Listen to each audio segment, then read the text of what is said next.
Well, we are back again for another movie to break down, and I'm just going to make sure everything is going fine. Just checking me old audio. I'm just going to mute myself a second.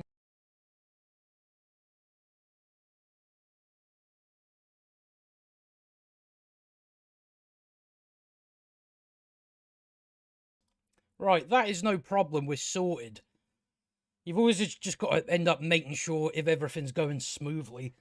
Because I've started streams before and the fucking audio's completely off. Right, so now we can kind of start with this, but I've been gone for a little while. You know, I've only done one of these so far. Of course, with Quantumania. And yeah, there was like a few movies I was going to do, and then you know when you've just got no notion whatsoever to, because I think I was going to cover Cocaine Bear. The things I heard about that was like it didn't really sound like there was much to talk about. Then there was that, what was it, 65 last week. I was going to do that, and I was just like, can't be bothered watching it.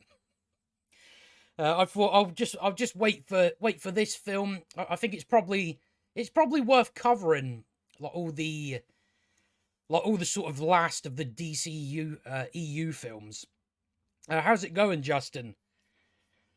So yeah, I think they're probably worth see how it ends. We've got, you know, this being Shazam. Then we've got The Flash, which that's probably going to do the best out of all of them. Because they've got Keaton, but I don't think that's going to make a difference with the film. I mean, I wonder with that film how much money they've actually got to make. Like just accounting for all the reshoots and everything like that as well. So whether that... that's probably the only one where I'm like, well, that probably could make $1 billion.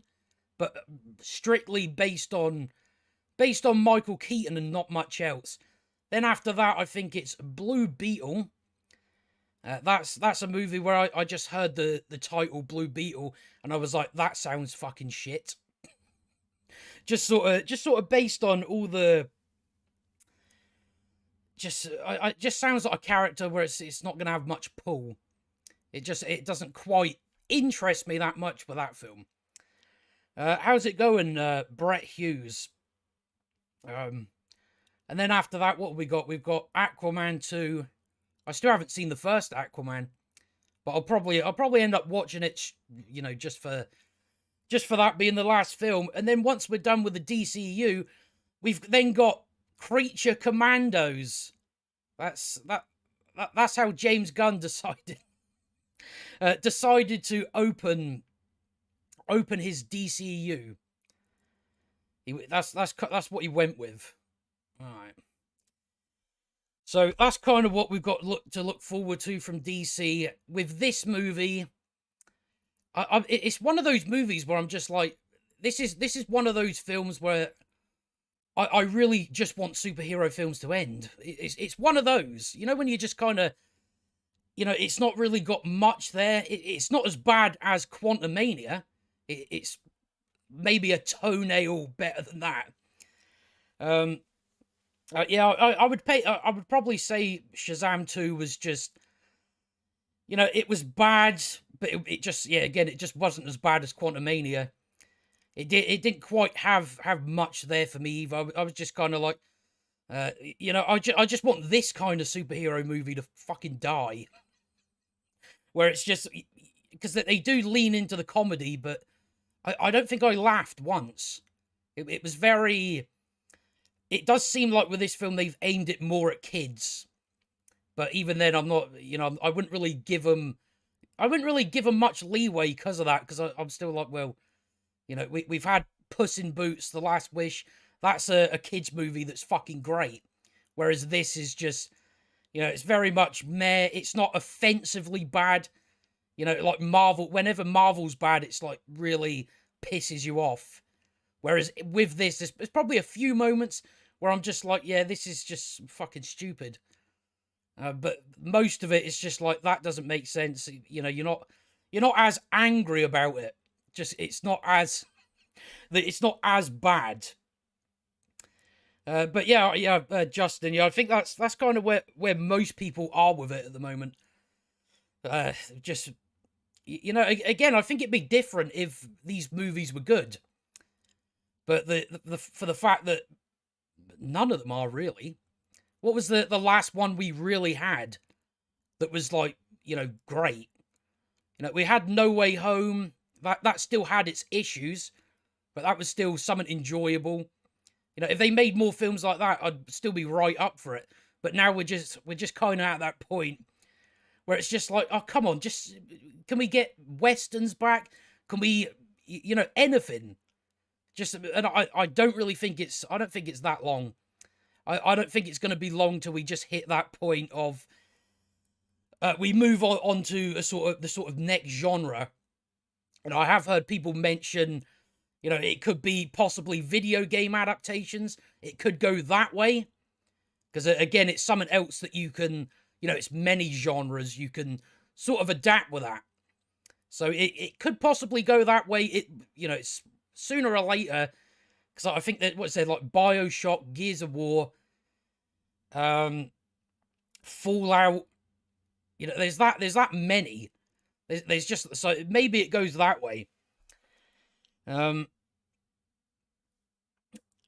yeah, Spider-Man: No Way Home.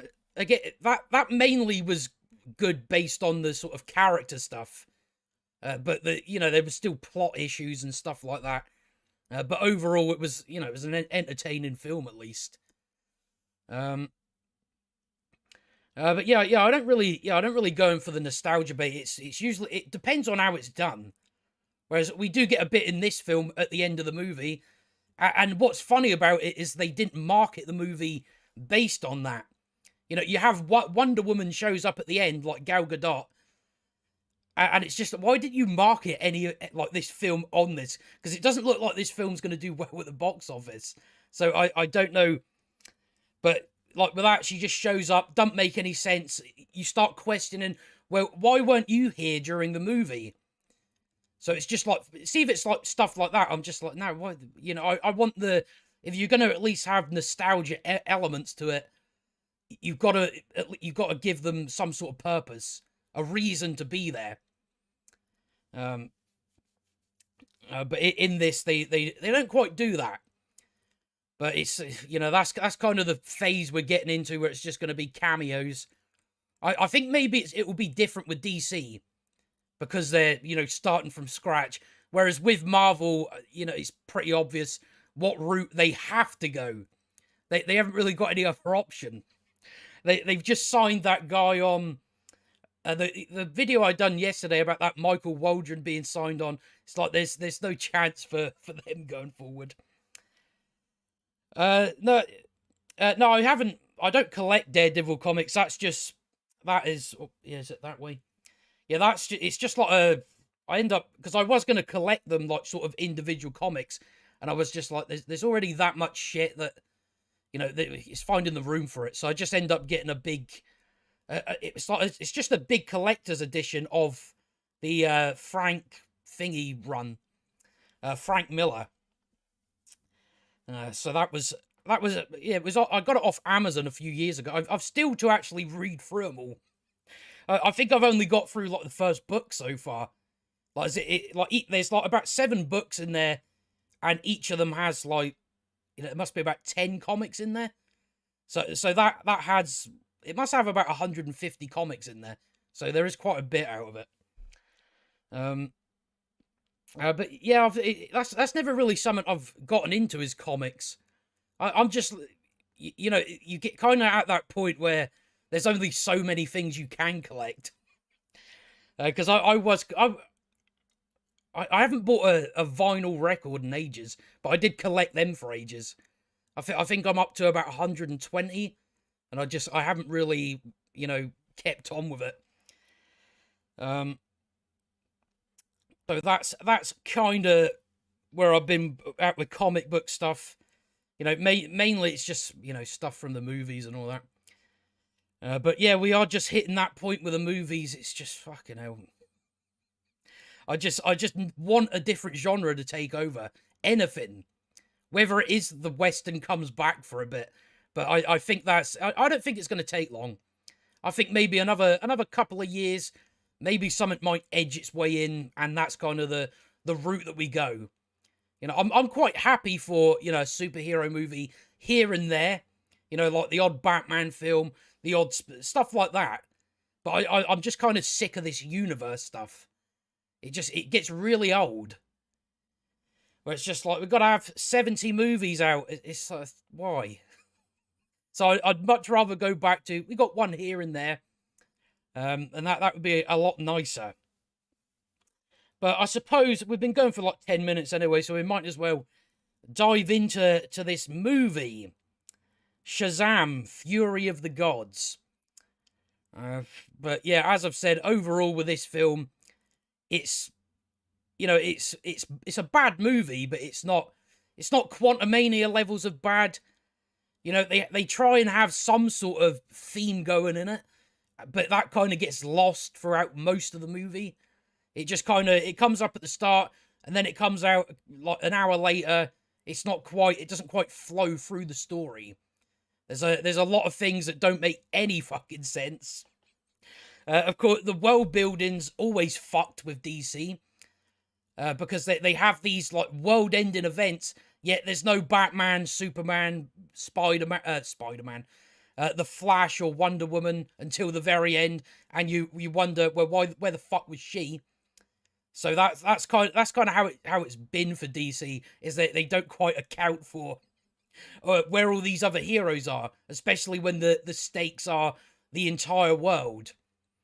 But I mean, it's not that different to, I suppose, with like Marvel's Phase 4 was the same there. You know, you have Black Widow with a sort of global event that could fuck up the entire world, yet there's no other Avengers when it's like an Avengers level sort of thing. So but it's more of a given for DC, just because, you know, how completely in shambles it is. Yeah, I think the first Shazam, from what I remember, I've only watched it the one time, and that was about, well, the last one came out 3 years ago, I think, so it was round about then. You know, it wasn't quite something that, you know, I wasn't really that bothered about Shazam. I just kind of watched it and thought, you know, it's all right. I'd have to go over it again to actually sort of form a proper opinion on it, because it's been a while. So what else can I really say about this film before we get into it? You know, we've got Helen Mirren, so we have Shazam fighting an old woman. That's fun. That's what I always wanted out of a superhero film. You know, Helen Mirren's, you know, a great actor. She's a great actor in this, but, you know, the sort of character writing ain't quite there. She's a bit too good for you know, this kind of movie, I guess. You've got Lucy Liu. She's in it as well, a villain. She goes all cartoon villain at like some point. She's again, the villains are a bit daft, I guess. But that's pretty much most of the movie. It's just, you know, they come down, they fight. They want the seed of life or something like that. They can take people, you know, it's just a load of stuff in there. But I think we'll just dive in now anyway. But yeah, as you say, Justin, it's always the same thing. It's always, the world is going to end. It's like, we don't need stakes that high every time. You could just have it a bit smaller, but it seems to always be that. You know, it's always a world-ending event, and then you know, you're like, well, where's all these other heroes? And they just don't come into it. But let's start off with the opening scene anyway. So it starts off like in like a museum in Greece. There's like a tour guide talking about the mythical staff. It's, if you remember anything from the first movie, you know, the wizard staff. It's that Billy broke in half at the end of the first movie, and that's now in a museum in Greece. I don't know how it got to Greece, because I'm pretty sure Shazam didn't fight the previous bad guy in Greece, so I don't know how it got there. But yeah, he's just, the guy's talking about it. You know, the stuff that comes up with the staff is it's really just stupid. It doesn't really make it doesn't make the wizard look good. And then the wizard tries to blame certain things on Billy, and it's like, no, it's not Billy's fault. It's your fault. But we will get to that. So yeah, so then you get these two women dressed up as Roman soldiers. They come in and start trying to smash the glass. I don't know why they have trouble smashing the glass. It's like a big glass case over it. They're like banging on it, and then they end up having to just shove it off. So I don't know what that was. It's funny considering that these are two gods, or two goddesses rather. So they come in doing that, and so yeah, the Lucy Liu character. What I find funny about this film, it actually takes a while for you to remember the actual character names. I think Lucy Liu is Calypto. I think Helen Mirren is Expra. It's something like that. And then there's a third one that comes up eventually. So like Lucy Liu's character, she can like whisper things. She whispers something into someone's ear, and then they attack, other people and pass it on to them. I guess it's just a kind of mind control sort of thing. So that's like her power, I guess. So that's what happens, and then everyone's just running about insane, passing this whole thing onto each other, just, I guess, tearing people apart, from what I remember. And then Helen Mirren's character, she has like powers to do with elements. She can move, elements. That's what her power is. So there's like a stone sort of museum piece that she sort of puts a spell on it, and then it all goes in the dust and spreads about the room and turns everyone else into stone. And they now have the mythical staff that is broken in half that they now need to go and fix. And that's eventually when the wizard comes in. So that's kind of your opening scene. And they do say, like, I think it's Helen Mirren's character says, "We can do nothing while the staff remains sundered. Champions in this realm outnumber us." And I put in like my notes here, like, yet only Shazam is going to show up. But I guess they're talking about a champion as in, the Shazam champions. So yeah, they're like, they outnumber us. Lucy Liu's like, they're just humans. We are gods. And then Helen Mirren says, "Don't underestimate the judgment of the wizard. To protect the power of the gods, he would have chosen the most intelligent, strongest champions this realm has ever witnessed." So then it cuts to Shazam saying, "I'm an idiot." And it was like right there where I'm like, I'm already fucking done with this. I'm so tired of this. Nothing's taken seriously. It's just, it just makes the wizard look like an idiot. That's all it really does. And it makes your main hero look like an idiot when it's like, he would have picked the most intelligent, strongest, and then you cut to a guy that is the hero, the champion, saying, "I'm an idiot." And that's when you go into the... no, I didn't fucking pay to see this shit. It's been a while since I've been to the cinema.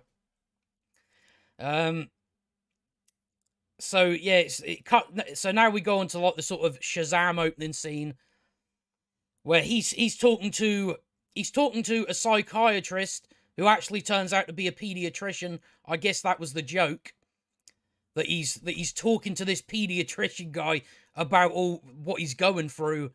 So the guy's like, "I'm just a pediatrician." So it's kind of jokes like that where it's not really funny. I don't think there was anything in this that even got a slight chuckle. There was really, really nothing in terms of comedy. So Shazam's just saying, "I'm an idiot. What am I even contributing? There's already a superhero with a lightning bolt who's faster, who isn't going to turn up in this movie for reasons. And I'm just me, and I can't say this to my family. They look to me as a leader. I feel like a fraud. So that's when the guy says, "You understand? I'm a pediatrician, not a therapist." So yeah, I guess that was the joke. So he's like, "Can you just help me fix my thoughts so they don't happen?" And then like the pediatrician guy goes into, "You're probably experiencing imposter syndrome from childhood trauma," and then like essentially what they're trying to do, I guess, is recap the entire first movie because everybody forgot. That it's like so overt that we're recapping everything that happened in the first movie. Like Shazam's mum, you know, she ran off. He fought this guy. A wizard gave him powers. So I guess that's the only point of this opening scene, is just to get you up to speed on what happened in the previous film. But it's done in a I think quite a lazy way, where it's just like, I'm just going to mention, Shazam basically says out a list of everything that happened in the first movie, which I'm thankful for in a way, because I don't remember. I've only seen it once, and again, like 3 years ago, so I can't remember what happened in it. Like the odd thing I can kind of remember. So yeah, he's just kind of, like, this is like in part of the movie where I'm just like, it makes no sense. So like the rules, because there's like, of course, the main Shazam, and then there's another 5 of them. He like, they're not allowed to do stuff on their own. They have to do it together. Which I'm like, well, that's not very good, is it? It's like, surely if you have 6 super-powered people that only help people if they're together, I'm like, well, that's, you know, there's someone out there, you know, I'm trapped in this building's full, whatever it is, and you're like, well, no, I can't do it because it's either, as they put it, it's all of us or none of us. I'm like, why? You would do so much better crime fighting if there's 6 individuals going about saving people. But they're like, no, we can only do it together. And that seems to be something, I guess, that comes from Shazam. That's what he wants. So he says, like, other Shazam people doing their own thing while I'm trying to keep everyone together. So that's like a main thing that comes up during the whole thing. I'm just like, what? That doesn't make any sense. But that's how they have it. And I guess that's sort of what they're trying to go for in this film. Is like him realizing he's been a control freak. But a lot of this stuff just gets completely forgotten.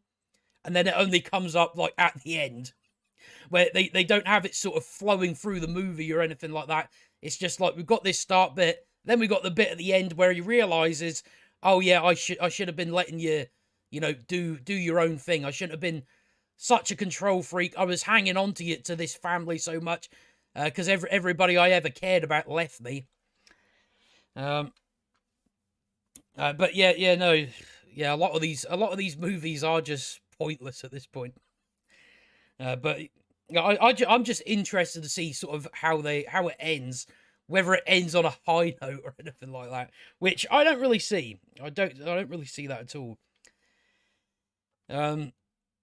So the pediatrician guy says, you were rejected by your parents, rejected by the city. And he's like, I wasn't rejected by my city. And then he pulls out a newspaper that says, rejected by my city, with a picture of Shazam on the front. I'm just like, oh, it's another joke, I guess. So then he's just like, thanks for your help, but I gotta go. There's this terrorist hostage situation. So my first thought was like, don't say he's been sitting here talking to this guy as some terrorist situation's going on. Luckily, in the next scene, that's not the case. But I was like, don't do that. Don't have it, you know, he's chilling out here while there's some situation he should be dealing with.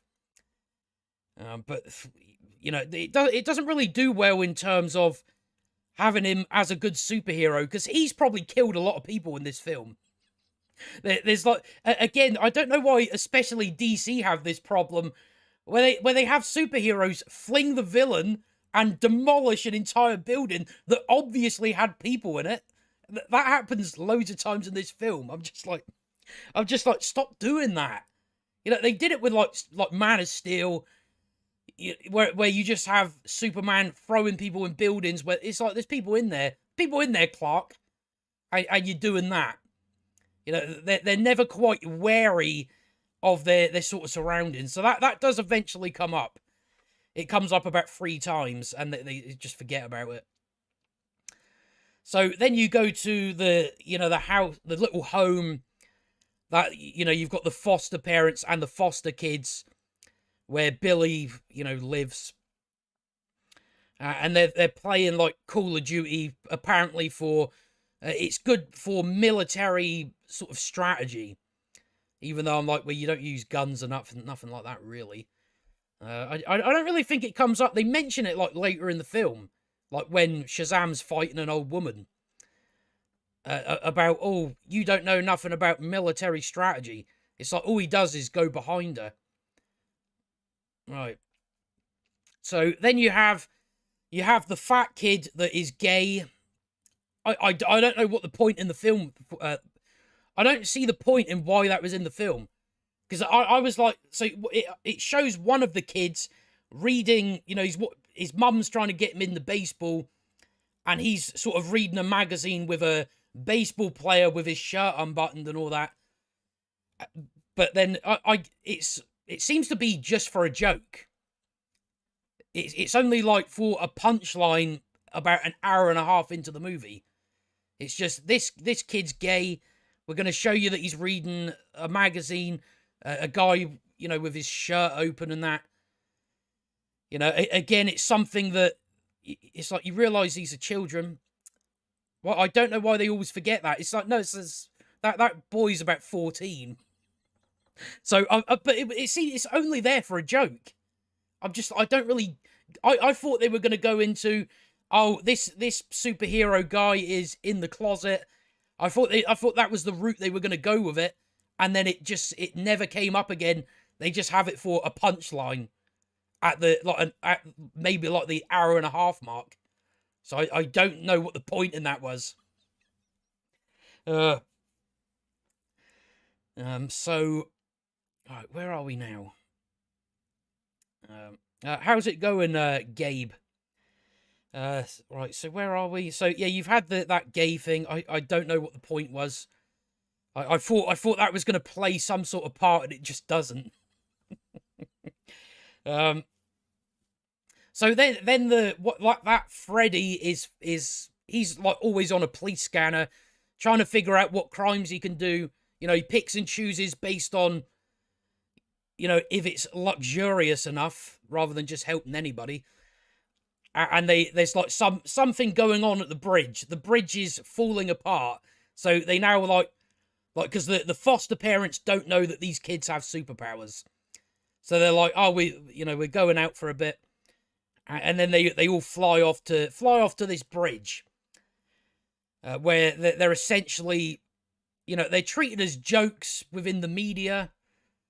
A lot of the stuff they do, I'm like, there's this bridge falling down. We'll get to it. I'm getting too far ahead of myself here. Right, let me see. Where were we? So yeah, it goes over to this bridge that's starting to fall apart. There's like a truck that has crashed. Although I don't quite buy that this truck has taken out a big thick bit of iron. I don't know how it's done that amount of damage, but whatever. I guess that's fine. So there's people running cars. A car falls off the bridge into the water, and then that's when Shazam turns up. We get another hilarious joke where this woman's in her car listening to "I Need a Hero," and as Shazam saves her, he says, "Did I just save you as you were listening to this song?" So that's kind of your level of jokes. It's just like not quite. It's not really funny. It's like the kind of stuff. It's like, yeah, I've probably heard that joke before. So that's kind of the jokes that are layered throughout the movie. I think the only good thing about the jokes, at least when there is a somewhat serious scene, they don't like undercut it with a joke. At least I think there's like two sort of emotional moments, and I was just like kind of waiting for, oh, they're going to throw a joke in, aren't they? But luckily they don't do it. Right. So whereabouts are we? So yeah, he saved her. So you've got people running off the bridge. Where you've got some of the Shazam people. I don't even know what to call these people. We've got 6 Shazams, and none of them, like, they don't have their own individual names, like superhero names. That Freddy calls himself Captain Every Power, but other than that, all you can really say is there's Shazams. I don't know. There's 6 of them. I think there's only like 3 of their names that I actually remember. Some of them, they're not really there enough to remember them. But yeah, 6 Shazams. It's, you know, I'm not a fan of that either. I just think it's just kind of dilutes them a bit, doesn't it? You know, because what is it? Because there's the, you know, one of the DC animated films I've watched. They're like kids that turn into like one main Shazam. I don't know if that's the sort of main canon that they have in the comics, where it's just a bunch of kids that turn into, well originally it's Captain Marvel, isn't it? But of course they can't just call Shazam that because of Captain Marvel. Did James Gunn actually say don't even bother watching it? I wish he would. You know, when he put out that remember his presentation for the DC stuff coming, and he's like, "Oh, the Flash, that's great movie. That's my favorite movie." It's like just tell us the truth. Right. So they've done. So you've got some of the Shazams. They're like, because they can go fast as well. They're taking people off the bridge and all that. And then to like, do you know how many of them they get to try and stop the bridge from falling down? They send one guy up to try and mend the bridge. You know, he uses, I guess, heat to sort of, you know, the big metal sort of ropes to, you know, sort of, I don't know why I'm just forgetting the word now, but just try and like stick it back together. It's like, why are you doing that with one guy? So they do that. That doesn't work out, you know, once we get to that part. But you just think maybe you should get more than just one Shazam trying to fix this bridge. That is, I don't know why for what reason he's choosing specific ropes to try and fix. You know, he fixes one rope and then flies over there, and that one snaps again. So I don't know really what he's trying to do. It seems like he's just being a bit useless. He's just going back and forth trying to fix these ropes, and it's just like, you're not doing anything. You might as well just get everybody off the bridge. The bridge is done. The bridge is done. It turns out not mattering anyway, because the bridge does collapse. So yeah, you've got Freddy, like, I don't know. Yeah, it's just, he's called Captain Every Power. I don't know what the fuck that is. And yeah, they're doing that sort of shit. He says to Billy, oh, like, he's got like 2 girls on his arm, and he's like, oh, that's my sidekick, Captain Every Power Jr. It's like, yeah, there's a bridge falling down. There's a bridge falling down with people on it. Ah, I get tired of that as well. It's like, no, you realise what the situation is. Right. So yeah, the bridge collapses, and then like on the news they get dubbed the Philadelphia Fiasco. Basically that they're just, you know, they end up causing more damage than good, it seems. But I guess they saved everybody, so that's the only plus you can take out of them. So even then I'm like, well, why are the news taking the piss out of them? Calling them the Philadelphia Fiasco. It's like they saved everybody. It's probably a good thing. So then we go on to the Shazam lair. You know, that's that little, you know, the little cave that Billy found the wizard in the first movie. They now have that as their sort of lair. They've got shit all over the statues. You know, they've got TVs and music and microwaves. And then, so, like, because they have all these magical doors in there. That comes up now because it's going to come up later on. It's like magical doors that I guess go into different realms and dimensions. So there's like one of the, like Eugene, I think his name is. He's like mapping them out, figuring out what ones are safe and what ones aren't. So like because they finished that mission, like saving the bridge, or at least saving people. Like you have Billy going over the sort of the video footage of, you know, where they went wrong and all that. You know, it's a nice touch, although I don't know where they got the shot from the movie. That's they just used the shot and the shot that they have in the original scene, and then have that as the news. So I don't remember a helicopter being up there. So they kind of fuck it up with that. So yeah, then they like all go off on their own to go and do their own thing. And even I think the eldest girl, I think she's called Mary. She's the one that when she turns her superpowers on, her appearance doesn't change. So I'm just like, well, why don't the foster parents recognize you? They see you on the news and all that. It's like you look exactly the same. You look exactly the same as you do when you don't have your powers. She like looks whereas everybody else, they're, you know, different actors. Whereas that actor is exactly the same. So yeah, she's like heading out, and she's like, I have to go and work. So because Billy doesn't want her to go to work. He's like, Wonder Woman doesn't have a job. Do you think she wears a ponytail and glasses?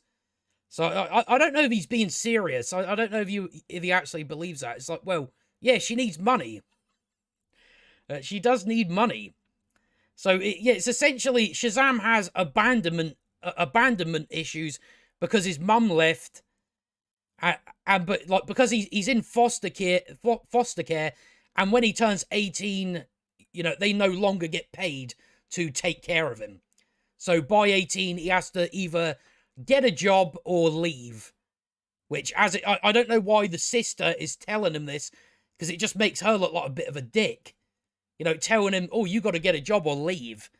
When later on the foster parents say, no, you can stay here as long as you want. So it makes her look a little bad from that.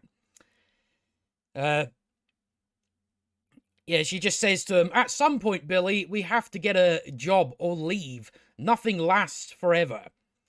So that's kind of that scene, and I guess they're just setting up a bit more, which again, it gets lost. It just gets forgotten throughout the movie.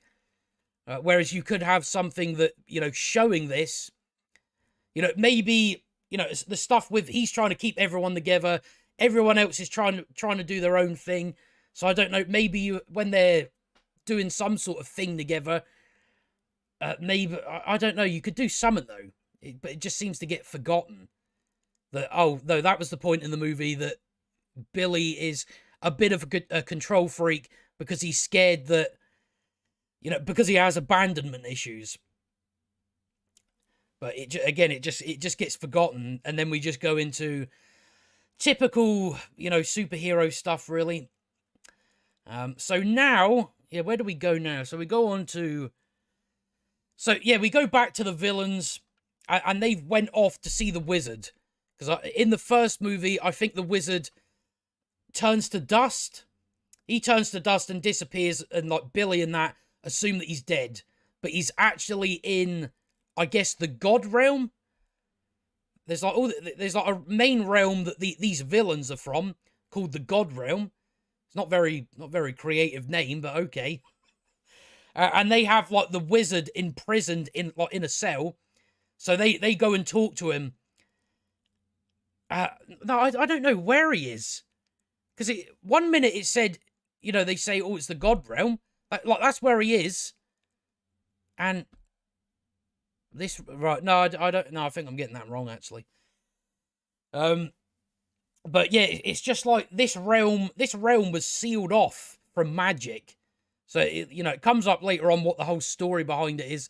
essentially it's just the human wizards cut off the god realm, like the the god Atlas. They cut that realm off from being able to use magic or go to like the realm where Earth and that is. So he's like, the realm was sealed off to magic, and they're like, yeah, after you ripped it from our father's very core, from every god in this realm, from me. So that's kind of what they want some sort of revenge. They're also after the Seed of Life. They're also after taking the Shazam's powers. They're after all these things. They don't seem to stay quite consistent with it. But that's basically the gist of it, that the wizards took their powers away. And they've brought this the staff, the broken staff, so he can fix it. And all he has to do is just hold it like that, and it's done. Which I do question, because at the end of the movie, the staff, it now has no magical powers. Yet, like, he's like, oh no, we need a god to relight it.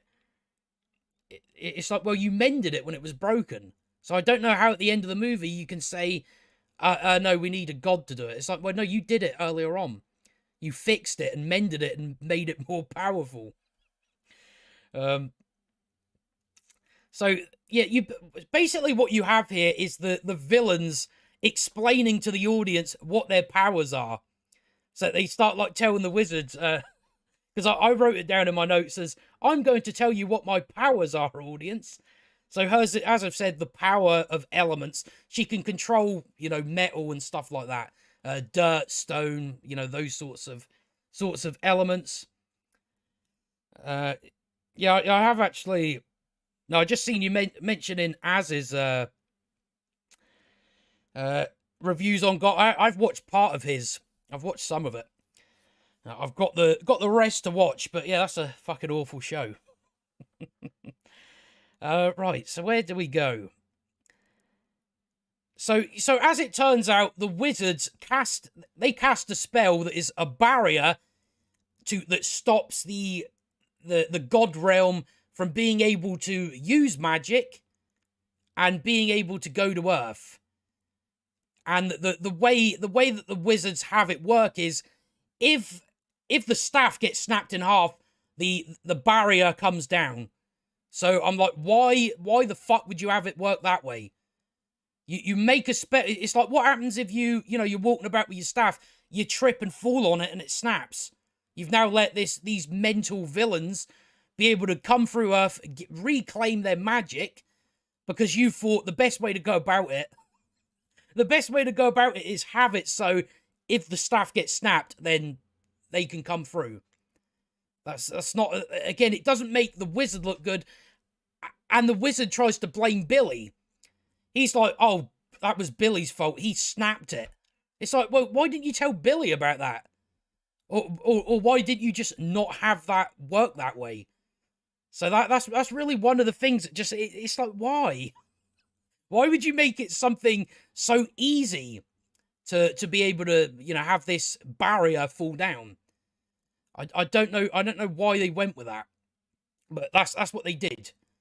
That if you break it, then you can now come through.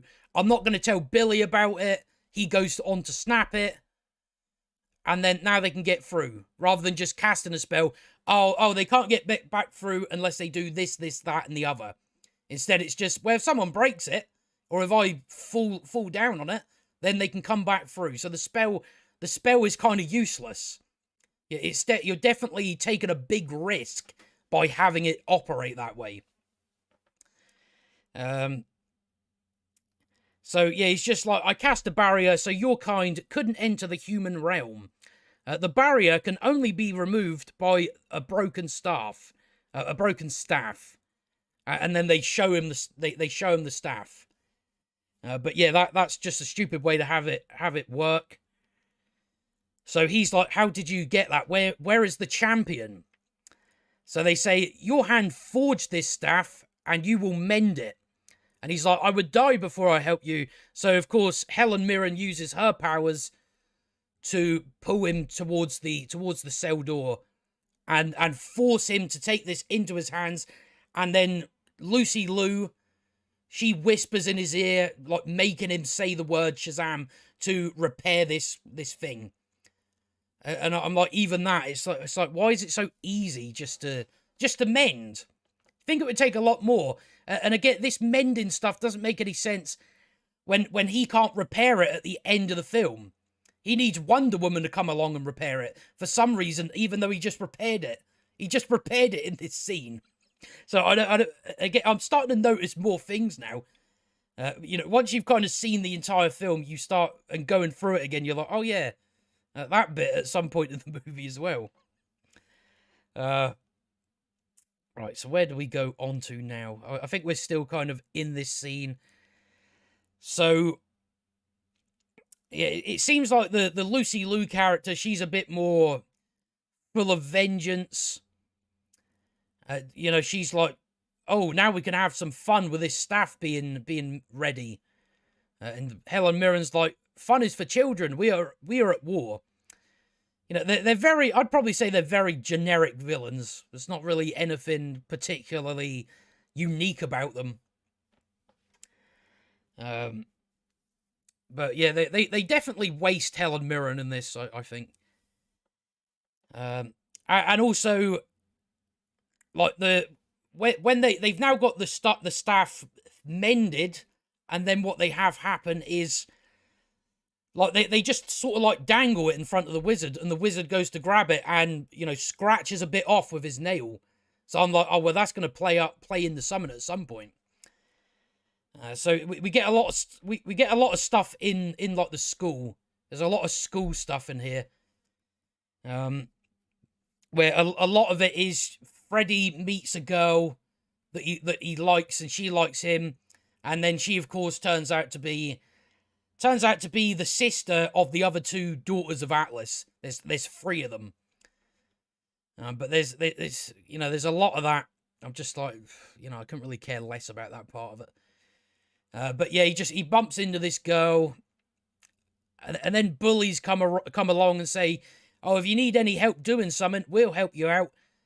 And then Freddy takes the piss out of them, and then they bully Freddy in front of this new girl, which I'm like, why do that in front of the new girl? She's probably not going to want nothing to do with you now. So they like break his crotch and everything. But I think that was the same in the first movie, that Freddy was, you know, he got bullied. You know, you have a teacher that comes along that it's like obvious what's going on. The teacher just stands there and the bullies walk off. It's like, no, they were just bullying that kid. What happened to zero tolerance and bullying? But yeah, I don't really. I think it was like the next scene. One of the next scenes with the school stuff. I was like, oh, she's clearly one of their sisters. That's it was very obvious. So yeah, then you go back to the prison that the wizard was in, and yeah, it looks like the piece of wood that he scraped out of the staff actually comes in handy. It's some magical thing that sends a message to you know, Shazam in his dream. So then we do get to the point where you think it's going to be the Wonder Woman cameo, and then it turns out not to be. That's not till the end of the movie. It turns she's literally in it for about 2 minutes. And he just says to this little splinter, go and find me the one responsible for this. So now we get Shazam finding out the news about the Daughters of Atlas. And at some point, they completely fuck up the timeline of events in this movie.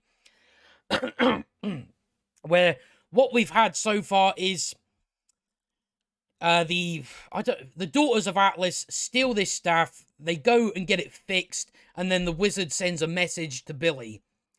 Yet later on, they have on the news, oh these witches or whatever stole this thing out of this Greek museum, and it's like, no, that happened ages ago. And then they kind of fuck that part up of the movie, I think. So yeah, like Billy's having a dream, and he's on like a date with Wonder Woman, and then the like Wonder Woman turns around, and it's the wizard's face on her body, I guess, and he's like, "Fool of a champion." And I'm just like, the wizard picked him. The wizard picked a child for some reason. I don't know. I don't really know why. But he goes into like, "I bring you warning from beyond your realm. The daughters of Atlas are coming for you." And I'm just like, why haven't they come already? But it's like they don't even want the Shazams, because they start adding in other stuff that they now want. And I'm like, oh, so they don't really need the Shazams. They don't really need their powers. They're actually after someone else. Yeah, he says like, oh, they're coming to summon. I couldn't quite understand the word that he was saying, but they're essentially coming to the world to torture mankind for all of eternity in a pit of endless agony, even though later on that's not actually what they want. And then one of the daughters of Atlas, that's what she wants, just like kind of out of nowhere. So yeah, already we're at, oh right, well, so it's time to call in the Justice League then. If once again we have, oh, it's the destruction of the world is at stake. So what we should be expecting to show up is, the Flash, Batman, Wonder Woman, Superman. But no, of course not. They forgot about that. I suppose you can't really. It's nothing you can really do about it, is there?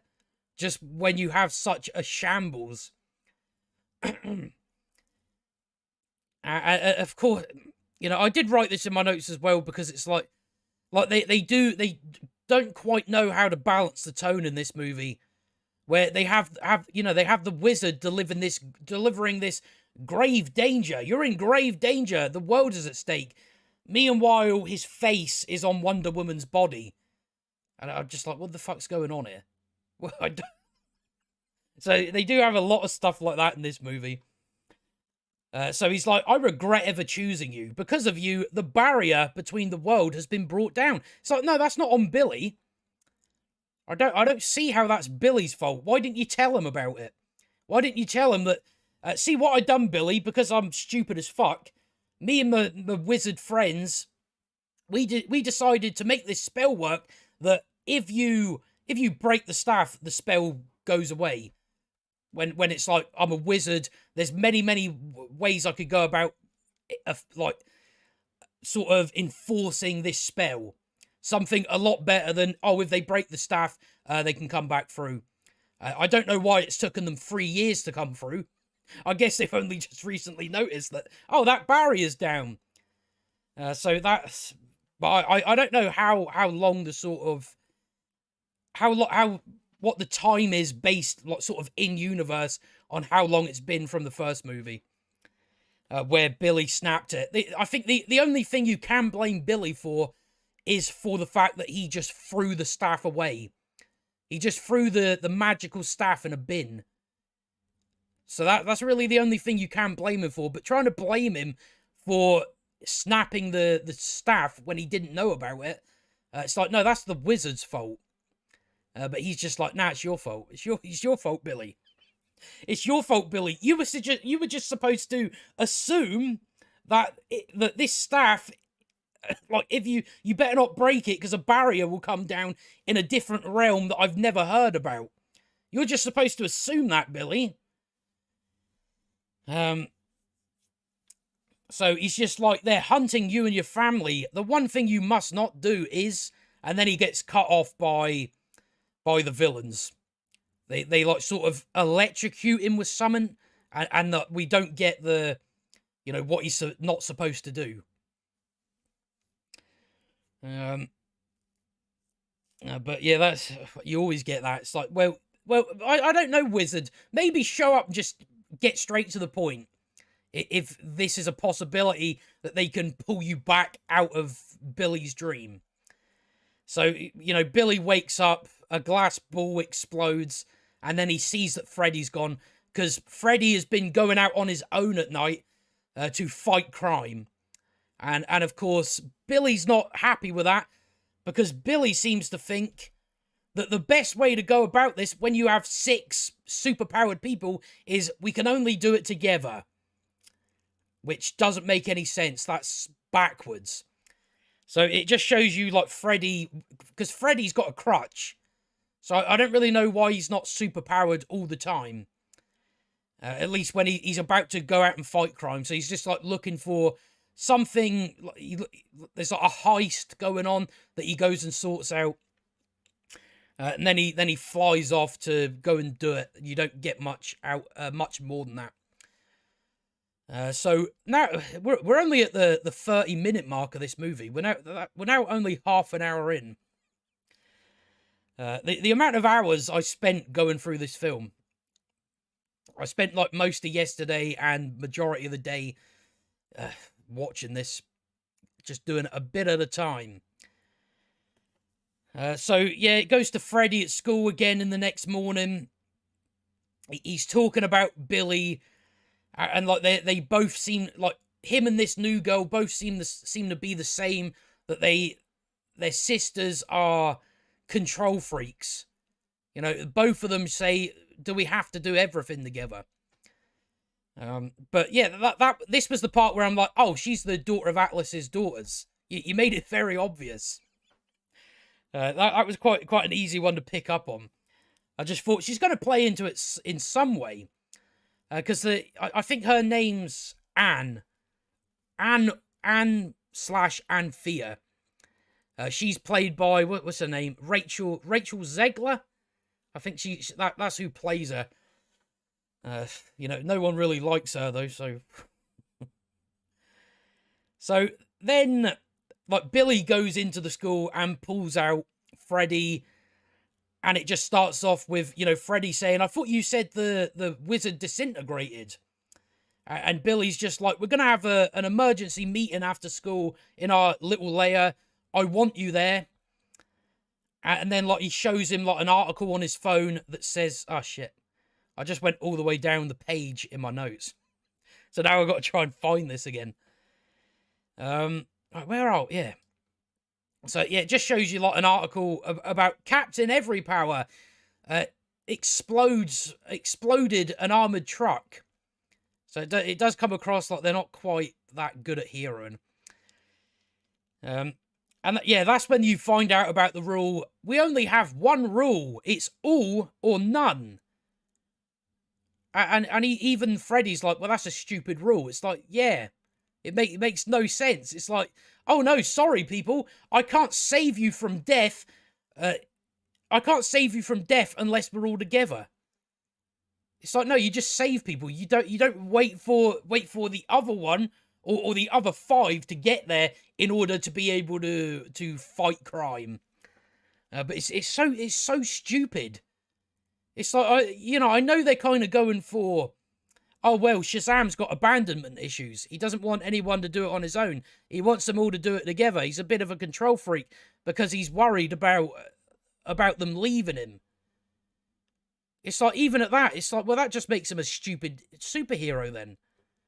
I don't know why they've made that be a rule. It's like there's ways to have the same thing with Billy without having a rule like that.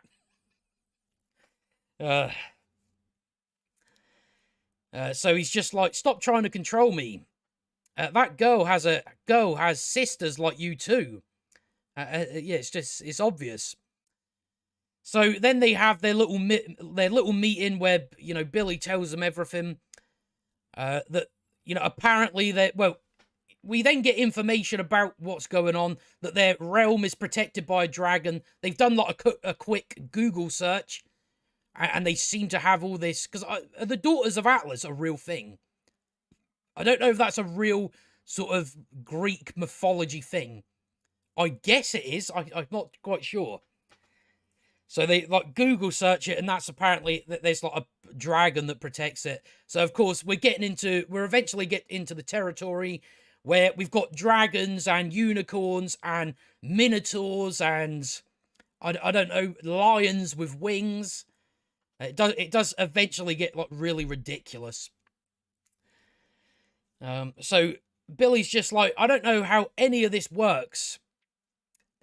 And then I think I don't know what boy it is. One of them says, I might know someone who can help. And then this is when we get introduced to Steve, a pen. A pen that's alive, and he's called Steve. And he's just a pen that, like, if you ask him something, he'll write it down. He lives in the library that none of the other Shazams know about it. For some reason, I think it's Pedro. I think it's Pedro or something like that. He's kept this library a secret for some reason, and there's this pen that's alive that's also... I do... But essentially, it's there to give them information or tell them what to do. That's what it's there for. And I'm just like, oh, great. We've now got the pen called Steve. And again, it's just like, oh, fuck off. You know, I see you talking about the Skittles. I think, yeah, we're quite a while away from that, actually. I don't think I've ever seen any, like, something as overt for product placement. I didn't, the first time I watched, I didn't really think much of it. And then I'm like, oh, no, she throws these Skittles about and literally says, taste the rainbow. And it's like, that's what they're, it is like a Skittles advert. I've never seen something that just overdone where it's so obvious that how product placement-y it is. But I think we're still quite a while from that. We're not even an hour into this movie yet. And we've already been going an hour. You know, every time I do any review, I'm just like, why are we now at an hour? Why have we now been going for an hour? It feels like I haven't even covered much. But I did actually bring myself some water this time. You always forget that, see, sitting here talking constantly for 2 hours, you just end up with a dry mouth, running out of breath. So I thought I'd better get some water this time. Alright, so we just get stuff. Their realm. So their realm is protected by a dragon. Yeah, we've done that. They go into the library that has a pen called Steve. And for some reason, Pedro didn't tell anyone else there was a big, massive library here. So, like, they say, like, it's a pen that you can ask it anything, and it will basically have the answers for it. So, yeah, it's just so, you know, we don't have to... I don't... It's just a quick way to get through it, like, for the writers. We just have a pen that writes down what you ask it. And that makes it a whole lot easier. Again, it's just another one of those stupid things added specifically out of laziness. That's basically it. Just a pen called Steve. Okay. So yeah, they ask it about the Daughters of Atlas, and he writes down book titles. And I'm like, well, that's going to take you a long time to find the specific book you need, because the library is humongous. It's massive. The amount of looking through you're going to have to do. But it takes them about 5 minutes to find the right book. You know, it's in like one of the... we get like a quick scene, and then we go back, and they've already found the book they need in this massive library. Never seen a library as big as this. It's got this like books that fly in the air and all that.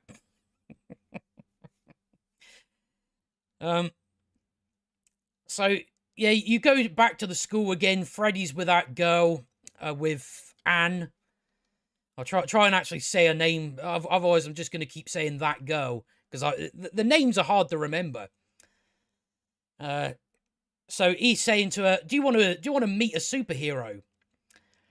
Because he's like, Freddy is known for knowing superheroes, because I believe it's the end of Shazam, where they all show up at school as superheroes. And they sit and have lunch with Freddy. So he's like known as the boy that knows superheroes. I guess that's the reason why she's there. Is it in order to, I guess, talk to Freddy in order to find out where these superheroes are and get them to come to them. So he's like, do you want to meet a superhero? He walks off pretending he's talking on the phone to someone. changes into his Shazam persona and comes back around. Then we go back to the library, and they essentially just go over what we already know. About the staff was crafted. The staff was crafted for Atlas, who's now dead, I guess, by the wizard, and the staff gives powers, and it takes powers away. So that's the power that these, the daughters of Atlas now have. They can now take their powers away. But yeah, I think basically the history on it is the wizards made the staff for Atlas, and then Atlas started, I guess, giving people powers, but also taking people's powers away, and then the wizard stepped in and stole the staff away from him. That's pretty much it. But they don't really go into it that much. It's just like, oh, well, when things got bad, I'm just like, yeah, but bad in what way? I can only really assume that it's, oh, he was just being a bit of a, an authoritarian by, dictating who gets powers and who doesn't. So the wizards were like, right, you've had enough of that.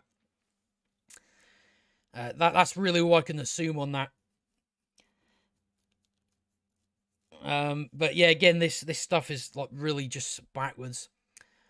But yeah, they're sort of just going over this book. It's it goes over what powers they have, like wisdom, strength, stamina, power, courage, and speed. That's like the powers that the wizards have given them. So yeah, we then get to the part where I'm like, they've fucked up the timeline of events. They have, like, on the news, they're showing the attack in Greece at the start of the movie, and it doesn't quite add up to where we are in the movie now. It's like we haven't seen, like, when we see them go into Greece and then go back to Shazam, like, they're not behind in the timeline.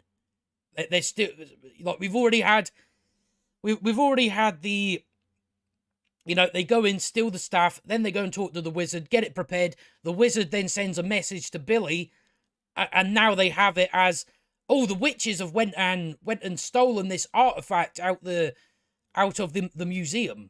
So they've completely messed it up with that. I'm like, I don't really know if it is they're just watching a repeat of the news, but it doesn't seem like it. I think they could have done with mentioning it at least. It's like they could have just said, right, this is what's been going on here. That I think would have gone a lot better.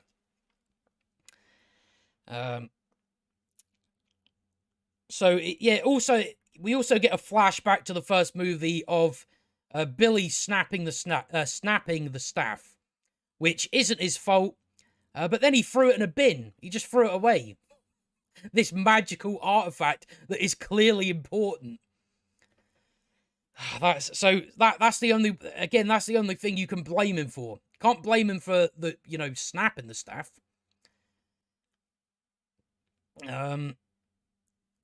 Right. So now we get to the point where the villains finally actually, like, reveal themselves to Billy and all that. But Anne doesn't want Freddy to get hurt. She's more sympathetic and, empathetic. She's not quite, we want to take over the world and dominate the world. So the villains turn up with the staff and they take Freddy's powers away. They take his powers off him. Then you have the teacher. The teacher shows up because they're on the roof. That's where they are, on the roof. And Lucy Liu whispers in his ear, and then he jumps off the roof and kills himself. So I'm kind of at that point where I'm like, so are you aiming this at kids or not? I wouldn't really. I don't know. Have we had that in a kids film before, where you get someone that kills themselves? So he jumps off, and yeah, Anne has, her powers are, like, hard to explain. She can rearrange, I guess, everything. Like, rearrange things. So, like, Freddy goes to run for the door, and then she brings him back to her, like, with the floor, like, rearranging the floor. And she can, like, rearrange, you know, buildings and structures, like the whole city. Like, her powers are just fucking mental. And they're like, really hard to explain what they are. It's just, oh, she can change what a building is. Reposition a building. Which she, you know, she does at some point. And I'm just like, so what has actually happened there? Has other people been affected? You know, it doesn't seem to be like Doctor Strange, where, you know, if you go into, I forget what it's called now, but you can go into the little place where it's safe in there and it doesn't affect the real world. They don't have anything like that. So I'm just like, what exactly did you just do? Because eventually Shazam shows up, and then she starts, like, rearranging the buildings, trying to knock the buildings into him. And I'm just like, what's happening to all these people in these buildings? I don't know what's going on. It seems to affect the entire city, because, you know, you start hearing police sirens and everything. Like, fuck, something's happened. So I don't really know what exactly her powers do. They just rearrange things. You know, I don't know. So, alright, let me see. So, yeah, she does that. And then Billy and that show up. Like, he's flying towards where they are, and then she starts rearranging buildings so he knocks into them. He eventually gets hit by one. He ends up stuck in a building. And then... So, yeah, like I say, I don't know in what way this has affected the rest of the city. It must have done. I don't know. I just don't know in what way. So Freddy's no longer got his power. You know, they realize, you know, they're like, because when they get Billy hit with a building, and then the rest of the team show up, and they're like, there's more. Like Lucy Liu is about to kill the others, and then is told no by Helen Mirren. That they're in fact here for the seed of life. That's what they're here for. So I'm just like, so why have you not just went to get that? So you don't actually need their powers. You just need specifically the seed of life. That's what they need. That is something to do with a tree of life, something like that. But that we'll get to that eventually. I don't want to try and go too far. But that's apparently what they're here for. That they're here for the seed of life. That will essentially restore their realm to something better, I guess. And there's only one of them, yet they waste it. But we'll get to that. We'll get to that soon enough. Helen Mirren's just like, we'll do it our way, not theirs. So then, as Shazam comes back out the building, she says to Shazam, if you come anywhere near us, I'll snap this boy's neck. She then, because she can control elements, she then cuts a platform out of the roof that they're stood on, and then flies off up in the sky. So you get, like, obviously she's now threatened Freddy with, oh, if you come near us, Billy, I'll snap his neck. So Billy flies off after them anyway. You have Freddy crawls towards the very edge of the platform. It's like, jump. Just jump. That's how they're not like holding him or anything like that. He crawls to the edge, looking down. He's no longer got his powers, but he can easily just jump off, and then Billy will catch him. I don't know why they don't do that. I guess we can't do that because we have to have Freddy meet the wizard. So then the wizard can break out of his cell. So then we can continue on with what we've got to do in this movie. But it's just like, jump. Just jump off that platform. They can't stop you. They can't stop you unless they fly back down.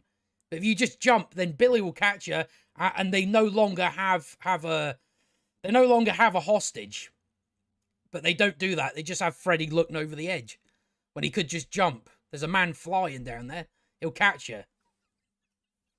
But they don't do any of that. It's fucking so stupid. It's like, all you would have to do to fix that is you just have one of the villains holding him by the scruff of the neck. so he can't move. That would fix that. Right, so because I think we've that's kind of that part of it. So then we get Helen Mirren's villain character. She does like a spell that puts a massive blue dome over the city, and then later on in the movie they like forget about it. It's like a blue dome, but it's like you can see it. You know, it doesn't like blend in with the sky or anything like that.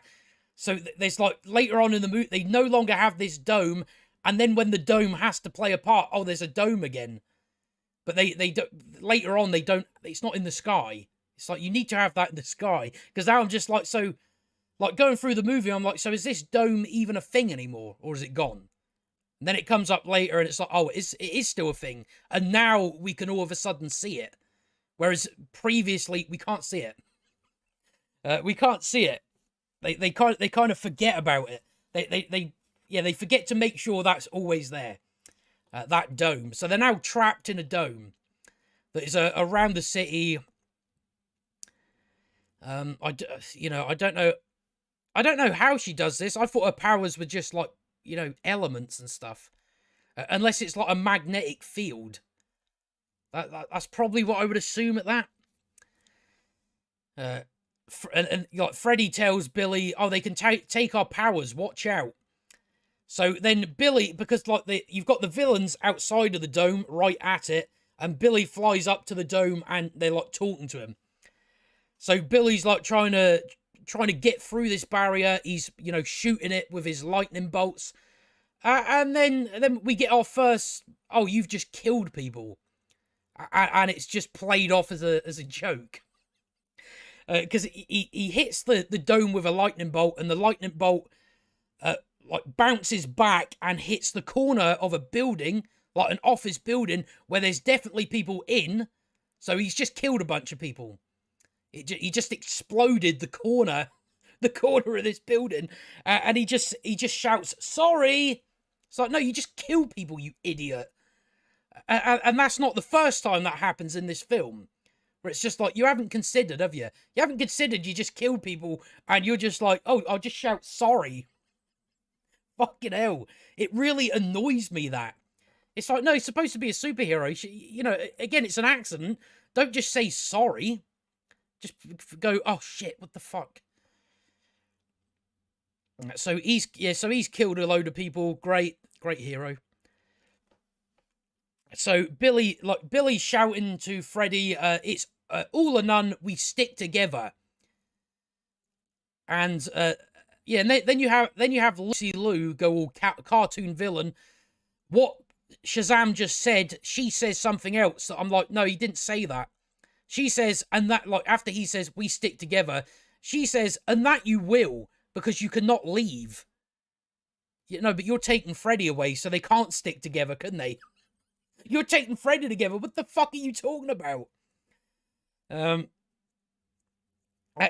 she does it like in this like really cartoon villain voice. I'm like, holy shit, dude, take that again. Do another take for that. Because she says, and that you will, because you cannot leave. Let's see how you like being sealed off in a dying world. That's like that's the voice she has. I found that funny. I don't think it was meant to be funny, but I did find that funny.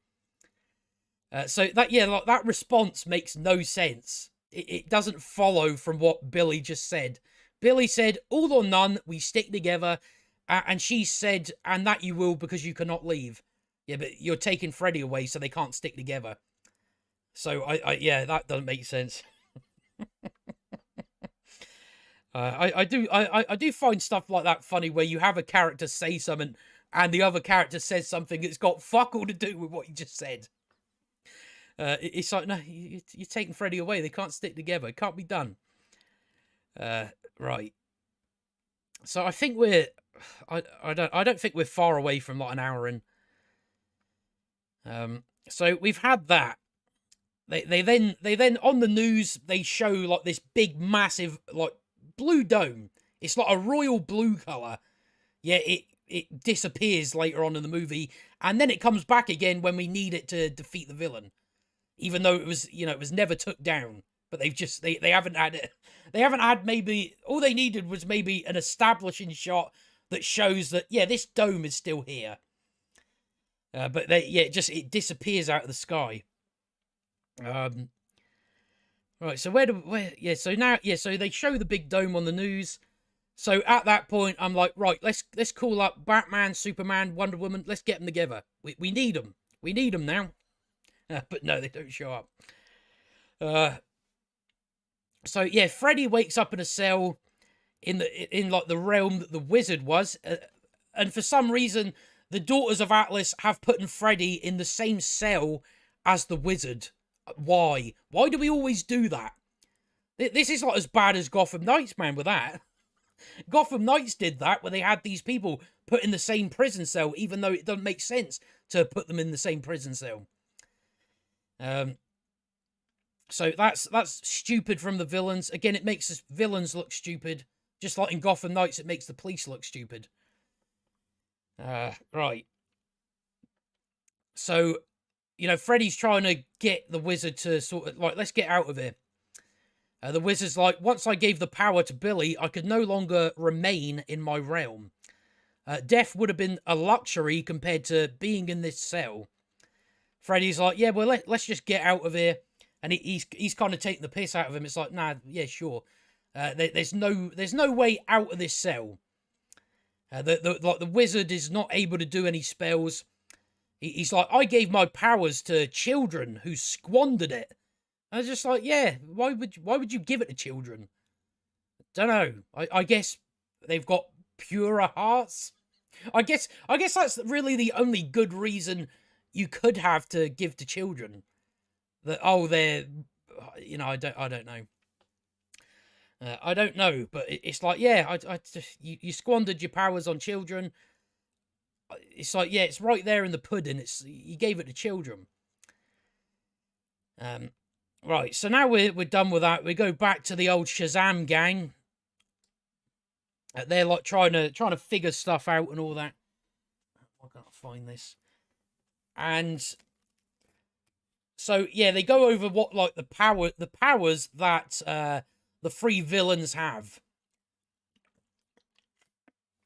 Where they say the power of elements, so that's Helen Mirren. The power of chaos, that is Lucy Liu. And then Anne has the power of Axis, whatever the fuck that is. I still don't know exactly how to explain these powers.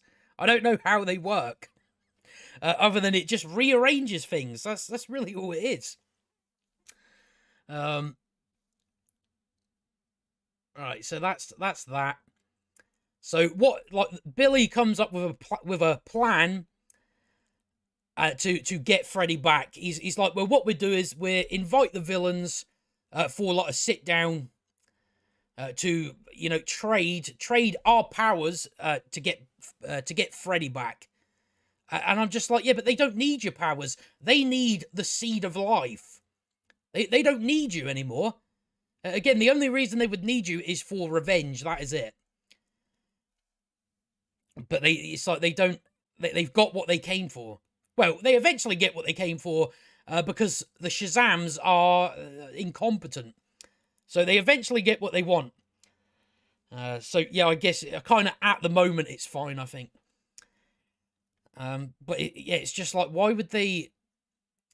Why would they want to talk to you? Because like they don't need you, they need your powers. No, they don't need your powers. They need the seed of life. And you're trapped in this dome.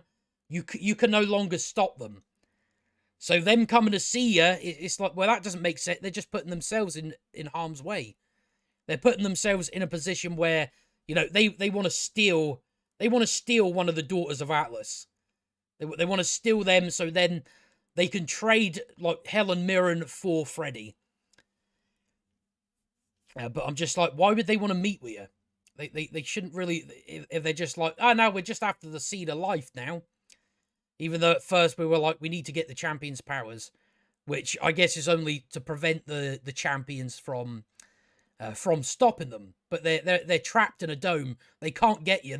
You've got no reason to go and have a sit-down meal with them and talk to them. There's not really a big enough reason to do it there. So then you have the convenient pen named Steve. That apparently, if you write a message on the magical paper and say the name of the person you would like to talk to, the paper folds up and flies away to them, even though there's a dome where nothing can get out. Yet somehow they send a letter to the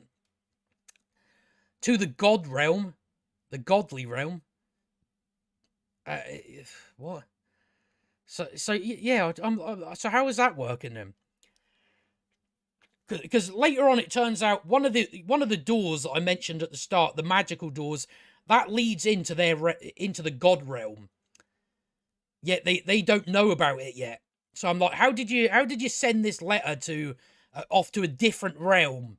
You know, it's not even the fact that you have, it's not even the fact that you have a dome preventing anything from going out. It's the fact that you have, you also have to, you're trying to go like another realm. But, you know, I guess all we need is, well, it's magical paper. I guess that's all they need for that to work. So, yeah, even Shazam mentions we could contact Wonder Woman. And then they don't. So I don't know why he said that.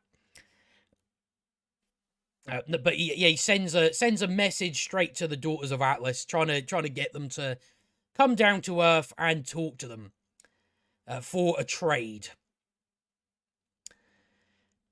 So then we go over to the Daughters of Atlas. They're now in their god realm. They bring like Freddy and the Wizard to them, and she's like, I'll spare your life if you're honest with me. Are the other champions children like you? That I did mention this in my notes as well. It's like, where's Black Adam? I don't know where Black Adam is. That's probably the one you actually want his powers, because he will fuck you up. So yeah, even trapping like Shazam and all that inside this dome, it's like, well, Black Adam isn't inside this dome, so you haven't really considered, where's he? I don't know where Black Adam is. You introduced him in Black Adam, and then he hasn't turned up now, even though he's one of the champions. So yeah, like the Lucy Liu whispers into his ear to say their names, and it takes him a while to actually. The only name he gets out is Billy, so they now know his name. And then the piece of paper shows up that somehow not only got through a dome that nothing can get through, but also traveled to a different realm. Don't know how that happened. So Anne is like she wants to make the trade. She doesn't want Freddy to get hurt. She's like, no, they're giving us their powers. Apparently, these powers that they have are their father's powers. That's what it is.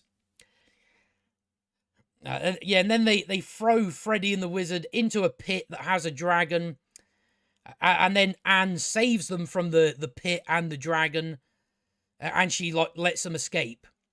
She's like, follow the labyrinth to the center to get back to your world. So that's when these doors play in. Is that, you know, that's going to lead into the Shazam layer. And I'm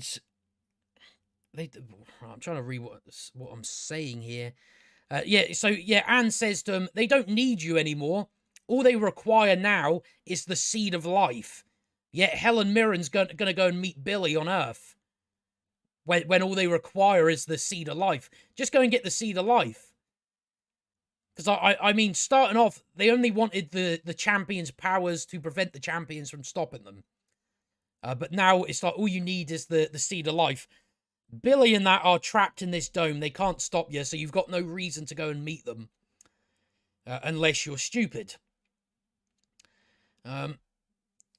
Right, so Yeah, like the wizard says, oh, the seed of life is in a place that's unreachable by their kind.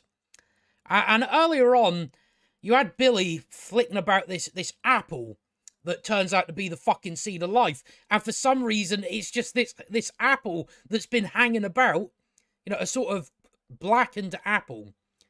And I'm like, why is that just left about? All right, so that's that. So then we go to, remember the part in the trailer where Shazam meets Helen Mirren at a outside diner. So we're now going into that part. So Shazam meets Helen there. She's like, "This is personal. The blood magic of my father flows through you." It's just like, 1 minute you want their powers, the next minute you just need the seed of life. Now you want to kill them because the blood magic of your father flows through you, and then later on Helen's like, I don't care about that anymore. Only Lucy Liu turns out to be the only one that cares about it. Yeah, she now knows his name's Billy. And then we get that part. I have something you don't, because I've seen all the Fast and the Furious movies, and it's all about family. So, first of all, she's got a family. Second of all, your reference is about 15 years late. I just kind of laughed at that for the fact that it's like that reference is so old. If you reference it for some sort of joke that, oh, the Fast and Furious movies, all about family. It's like, yeah, I've heard that before. Heard that one before. Right. We really got to try and get a move on here. But I think we're kind of getting to the hour mark. Right. Let me just hold on a second. Right, we're going fine. Right, that's all good. So, yeah, we get that reference, and it's like the signal for the other Shazam people to turn up. And then because they're going to take Helen Mirren, and then they haven't considered that, well, maybe Helen Mirren will also bring Lucy Liu. They haven't thought about that, so another one ends up getting their powers taken. I don't know why they didn't consider. I really don't know why they didn't consider that. Oh, she could turn up with the other people that have powers, that have the staff that can take our powers away. So maybe this is a risk with all of us showing up.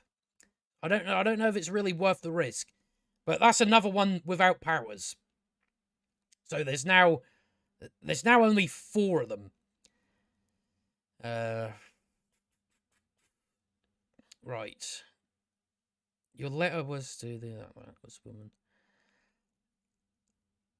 Yeah, because it's not like the message they sent. They didn't send it as, we just want the older daughter of Atlas to come. They even said, we want you, the daughters of Atlas to come and see us on Earth, and we'll do a trade. So they should have assumed that she would turn up with her sister. And also, it's like Lucy Liu has the staff. It's like, get the staff. Get the staff. That's what you should try and do. But they don't. They just fling her into a building, and she's clearly knocked unconscious because she doesn't come out until another 5 minutes. They smash her into a building again with people in it. So I'm like, why didn't you just take the staff back, and that will stop them from being able to take your powers away. But they completely forget about it, even though later on in the film, this staff is easily stolen off them because the Shazams are fast. They have some sort of speed there. So it's quite easy. That's what they should be trying to do, is get that staff. That's step 1. Get the staff, and you're pretty much fine by that point. Alright. So, yeah, then it's like Shazam, as I wrote it here, Shazam versus Grandma. They just have a lot of big fight. And they beat her. They eventually beat her, and then they just stand there gossiping. And then she like wakes up again. She wakes up again, uses her powers that, you know, pipes come out and grab the two girls. So they're stuck. So now it's just her and Shazam. So she like beats him up, and then Billy uses his speed to get behind her, and then she takes herself out. So yeah, we went over that. But yeah, when they come out, because they like smash through the ground, and then when they come out, there's one Shazam guy there, the Asian one, and he's just like, I don't know what he's doing up there. He just seems to be standing up there. He's standing up there like doing this with his powers, so it just, you know, it's blasting out. But I'm like, yeah, but Lucy Liu's knocked out. What are you doing standing there? You could have went in with that time you had and stolen the staff away. But they didn't think of it. So yeah, they've now got Helen Mirren as hostage. They run into a portaloo that is apparently a doorway to their lair. I don't know how that works, but it is. It just is. They then lock Helen Mirren in a cell in their lair when they know that her powers are elements. So, of course, she burns through the cell and escapes with the seed of life. So I'm just like, what? You knew that she'd be able to get out of that gate because of her powers. Yet you thought, oh no, we got her now.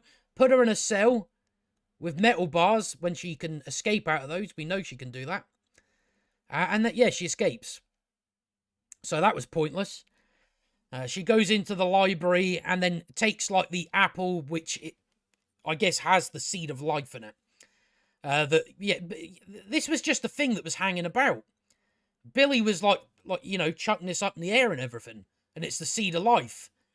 You would think that would be encased in something, like hidden away, but no, it's just, you know, it's just out in the open, treated like a regular apple. So she walks through the library, picks up off the paperwork, and then she goes. She went through like one of the doors, and it turns out to be the door into her god realm. But then we go back to Freddy, and they finally find the door that they have to go through in order to get back to Earth. And then, of course, Helen comes out with the apple from the Tree of Life. And then they both blame Billy for this. When it's like, here, wizards, you need to explain to people what these things are. Then they know how valuable they are. You can't just blame someone when he doesn't have a clue. When he hasn't been around as long as you. He's not a wizard. He's not any of this. So they blame him for something that's not his fault again.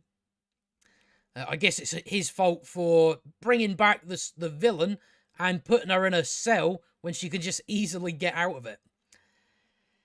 So they're now searching through doors. They're searching through the doors, trying to find where Helen went. Thousands of doors, hundreds of thousands, maybe millions. I don't know how far it goes, but there is thousands of these doors that lead into different dimensions and different realms. And they pretty much find the door right away. Because he goes to go in a door, and then one of the other guys says, don't go in that one, that's just a labyrinth. And then, of course, that's the right door. It's just like, out of all these doors, you found it this early on. Yeah, like the reason why Billy knows it's that one is because he now has super smell. And he can smell, like, the smell of the portaloo. I'm like, I don't think she was in there long enough to get any, like, sort of smell on her. I don't know where you're getting super smell from either. But that's probably us about an hour into this now, so we better get a bit of a move on. It always ends up taking longer than you expect, almost every time. But yeah, now we're sort of going into the, you know, again, the last hour. Which, hopefully, I don't know, it's probably going to take us longer, this part, I would imagine. So, now we go to... So, Helen's got the golden apple, right? She's got that now. She's got the seed of life. And the seed of life is for, as they say, we can plant the seed and restore our realm. And then Lucy Lou's like, or plant it in their realm, like, so they'd be destroyed. It's like, well, no, there's only one seed of life, I'm assuming. So why would you waste that on Earth? Why would you waste that there when you want to restore your realm? I don't know. It's just, I'm a villain. I'm a villain, and I want revenge. Well, it's like, well, no, yeah, but you're wasting the one opportunity you have in order to restore your realm. So I'm just like, why are you now like, no, I need more than that. I need to waste the seed of life on some realm because I'm a villain. That's all there is to it. I'm a villain, so that's what I want to do. Even though my whole point, our entire point was we want to restore our realm to its previous beauty. Right, so that's what they want to do. So we find out, like, of course, if they plant the seed of life on Earth, then Earth will be destroyed. I'm not quite buying into why you would want to waste your one opportunity in order to restore your own realm. It's like there's nothing on Earth. You know, you got this entire realm here. What are you getting exactly out of Earth? Oh, she's a villain. That's why. So you know, you have Freddy and the Wizard listening over. You know, Lucy Lou's like, monstrous. That's what humans are. Humans are monstrous. It's only fitting we bring our monsters to their world and do to them what they did to us. Well, first of all, it was only the wizards that done anything to you. The rest of the people don't even know you exist. And again, I just keep coming back to, why would you not want to just restore your own realm? It's like, then you can travel back to Earth and destroy them that way. You can do both. There's no we can only do one. It's like, all you have to do is go to Earth. You don't necessarily. I mean, with your powers, you don't need monsters. But we got to have, you know, a bunch of mental shit going on. Right, so. So yeah, Freddy goes to steal the apple. Then he knocks over the little stand it was on because he's stupid. And then he gets caught. And then luckily Billy shows up right on time. That was lucky. He grabs the staff. He flies in, grabs the staff off Lucy Lou, and then he throws it right back to her. Oh, it was for a joke, but it makes Billy look incompetent. That he swiped this stick and then threw it back to her. Oh. All right. So that's what happens. So it gets flung straight back to... Lucy Lou's character is called Calypto. I finally got to the point in the movie where I'm like, yeah, I remember her name now.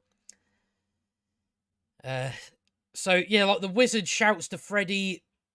You know, she's about to take Billy's powers. And then the wizard shouts to Freddy, oh, your crutch. So you're not giving me much information to go on. But essentially, it's, oh, if you touch the magical staff with your crutch, you'll get your powers back. So he now gets them back. They then get away and get out the door, and they've like escaped that place. I think Lucy, or Calypto rather, tries to like hit them as they go out, and then Helen Mirren's like, "You're not fit to wield this." Lucy Lou's like, "Everyone has become weak," and then she unleashes the dragon from the pit. The dragon gets through the door.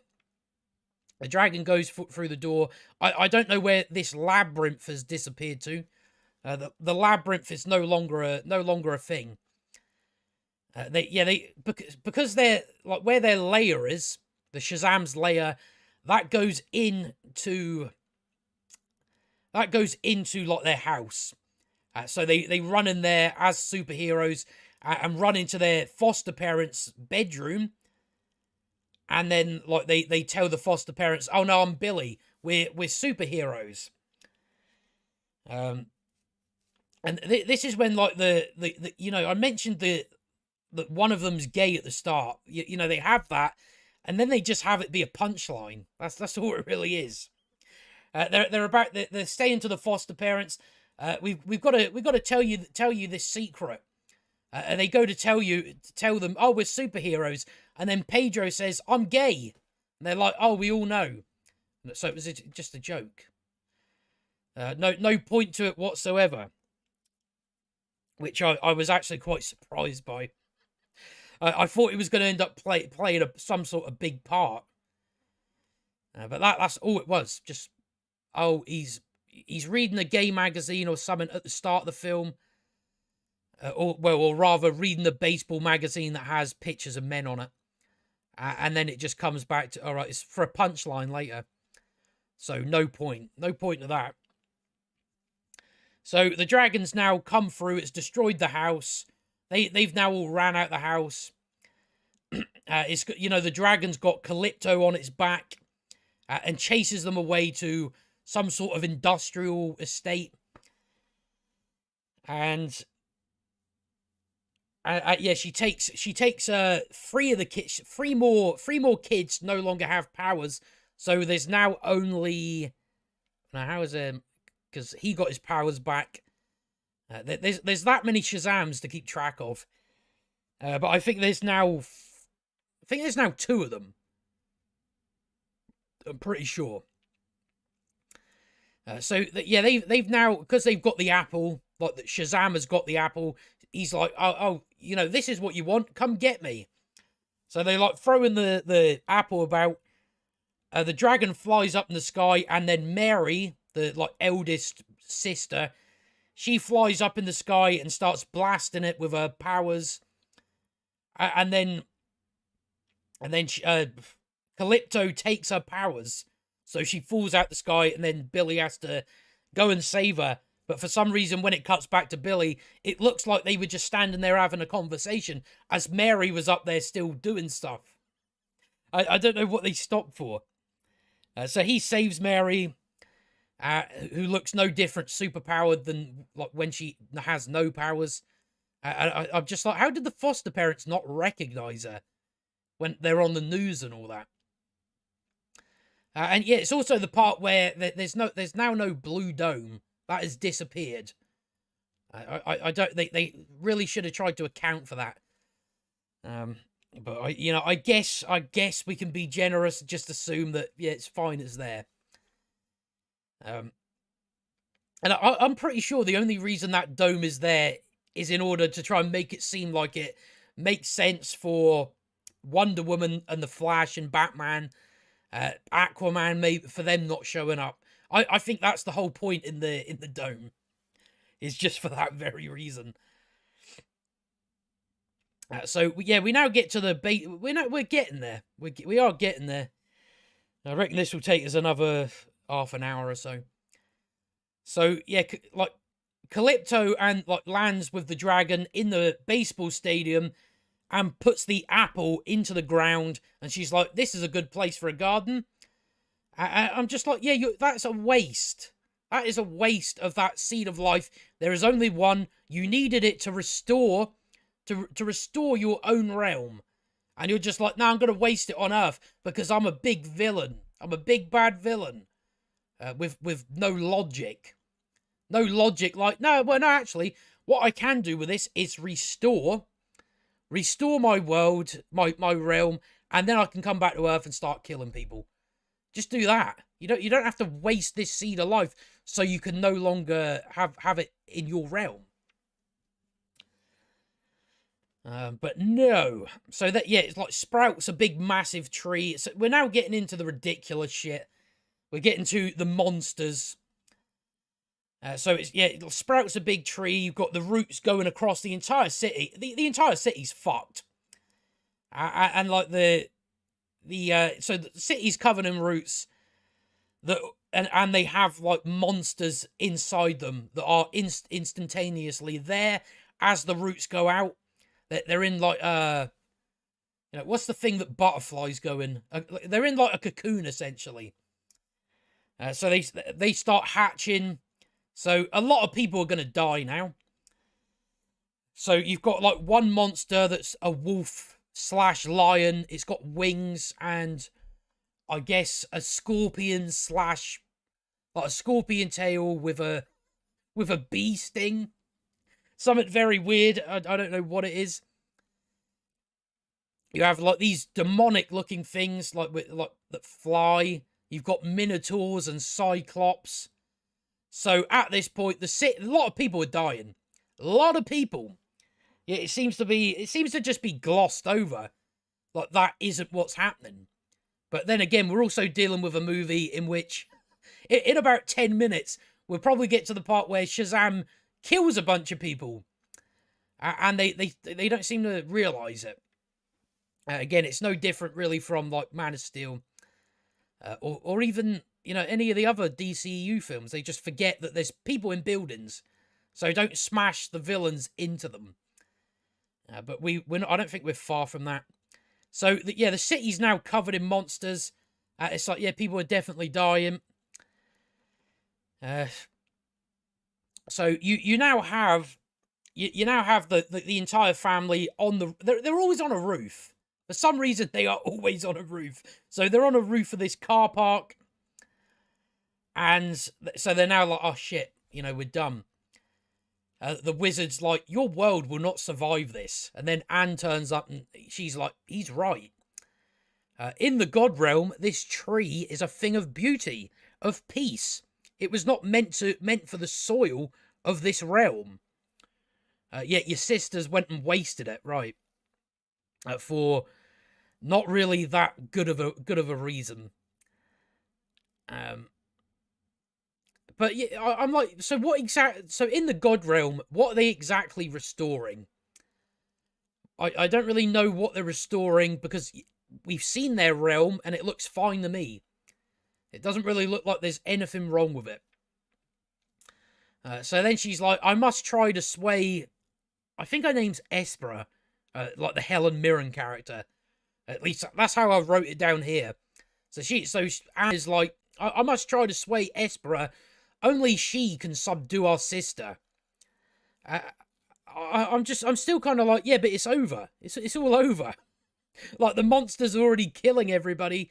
There's now thousands of them. I wrote in here, unleashed on the world, because I'm assuming this dome is not around because we don't see it. I've only really been a bit generous by just assuming, all right, it's still there, but we don't see it. We find out that Anne is over 6,000 years old, and she's been going out with a 15-year-old. Okay, we're gonna forget about that. We've only went and done it again. We've only went and done it again at DC. It's not that far off fucking Wonder Woman raping a guy. Because that is what happened in Wonder Woman 84. So we now have a similar thing where, 6,000 years old, I'm cutting out with this little boy. But, whatever, don't think about it.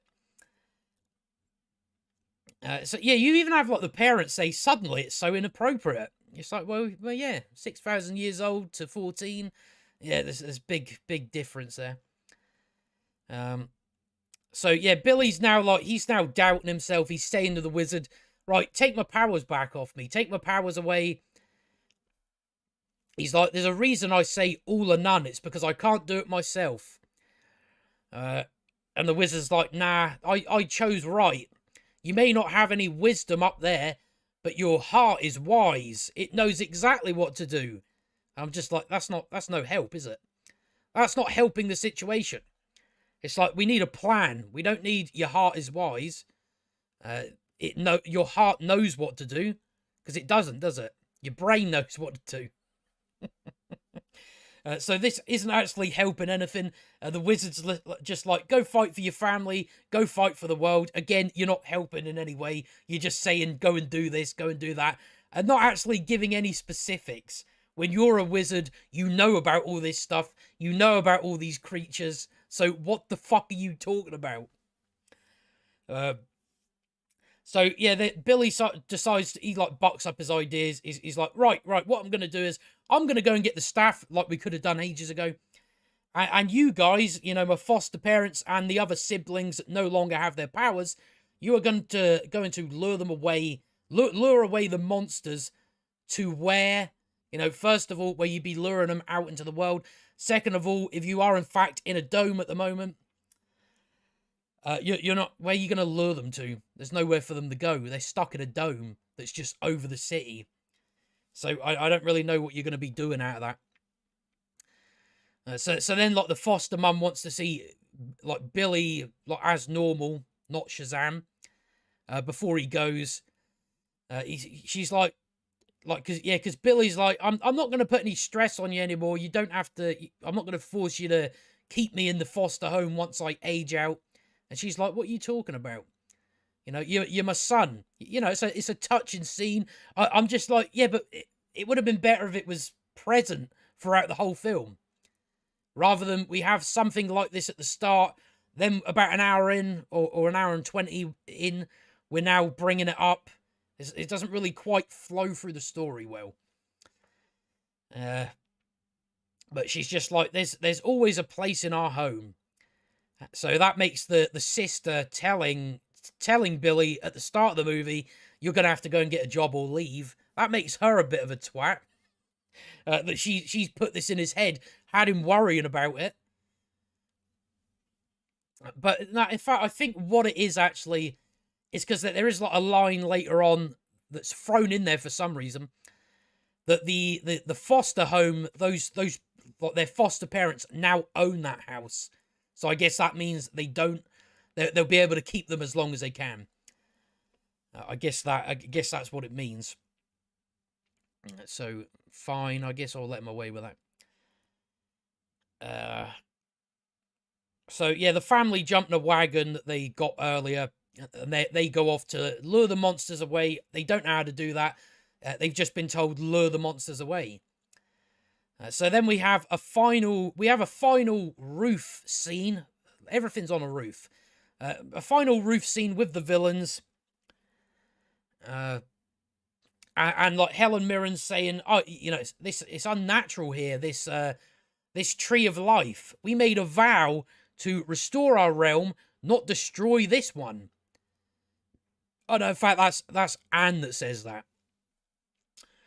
We made a vow to restore our realm, not destroy this one. Yeah, exactly. It makes no sense for why your other sisters went haywire and now wants to destroy this planet, when what she could have done if she really wanted to destroy the planet was, you know, restore your own realm, come back, kill everybody. You could just do that if you're that desperate for some type of revenge.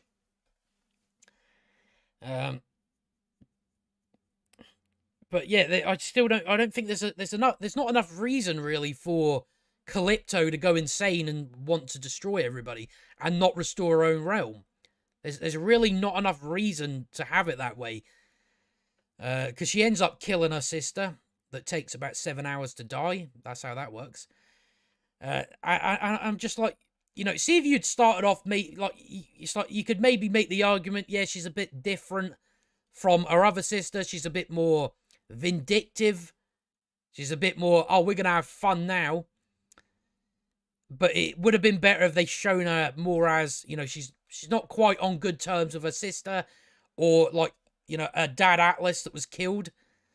She doesn't give a shit about her own realm. See, I think if they added something like that in, then it would have made a lot more sense. So Calypto's like, the gods have finally answered the humans' prayers. They did not know their place, so I am showing it to them. It's like, no, you're just killing them. That's what you're doing. So then finally Helen is like, right, no, I'm putting an end to this. I'm just like, well, it's, you know, it's already done. I don't know how you're getting rid of the monsters. So I don't know what you plan on doing. And then the dragon, you know, we now have a dragon, if anybody remembers. The dragon walks behind Helen Mirren and then stabs her in the back. I don't know why it did that. I don't know why Calypto killed her, because she disagreed with me, I guess. But then again, I thought the dragon I thought the dragon served all the sisters, not just one. So I don't know why the dragon would do that. But that's what it does. The dragon stabs her through the chest, like from the back out the chest, and she doesn't die until the end of the movie. We still got about another half an hour of the film to go, and she doesn't die to the very end. In universe, it's probably a good few hours, even though she's been stabbed. She's portrayed as, all right, she's dead now, and then later on, Billy comes to talk to her, and she's still alive. She's alive until the end of the movie, even though she's been stabbed by the dragon. So I don't know. So, she wanted to kill her own sister, and then when she supposedly did, she didn't actually do it right.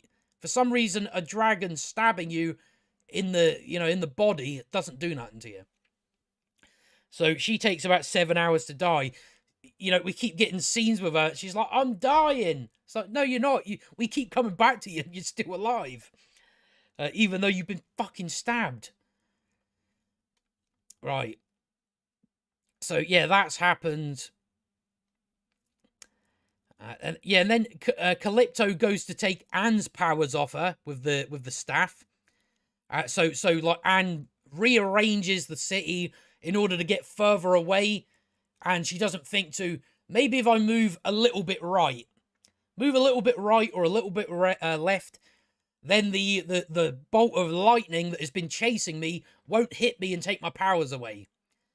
So Anne no longer she doesn't have her powers anymore.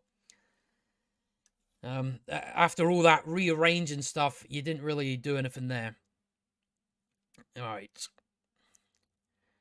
So she's no longer got her powers. We then go to the family. They're the foster dad is driving this minivan, he mows down a minotaur. Then the little girl Shazam, she has she has the pen called Steve, of course. That's only there for, we need relevant information to, get us to a certain way of thinking. That's really what the pen's purpose is. She asks it, what are monsters afraid of? This is a very umbrella term, just monsters. But yeah, again, it's just it's just a lazy way instead of just having the characters try and figure out a way to do it, rather than just they ask a magical pen that somehow knows everything. Even then, it's like you've got this wizard here as well. You've got the wizard there. You don't need a pen. You can just ask. The wizard knows everything. So that would actually make more sense to just have that happen, rather than laying all this on a pen called Steve. So as it turns out, the monsters are afraid of unicorns. Okay, fine. Monsters are scared of unicorns in this universe. It's the first time I've ever heard it. So the little girl's like, really? I love unicorns. And the wizard's like, unicorns don't love you. Unicorns loathe humans. So I'm like, yeah, maybe let's maybe not get them then. And maybe throw them out the window. I thought they were gonna somehow go to another universe and unleash unicorns onto them, but it turns out the unicorns are already there. They're just dark unicorns. They're edgy unicorns. I think that's what we call them, edgy unicorns, because they're all like they're like black color, and they like to live in caves, in dark caves. So yeah, they're just edgy unicorns.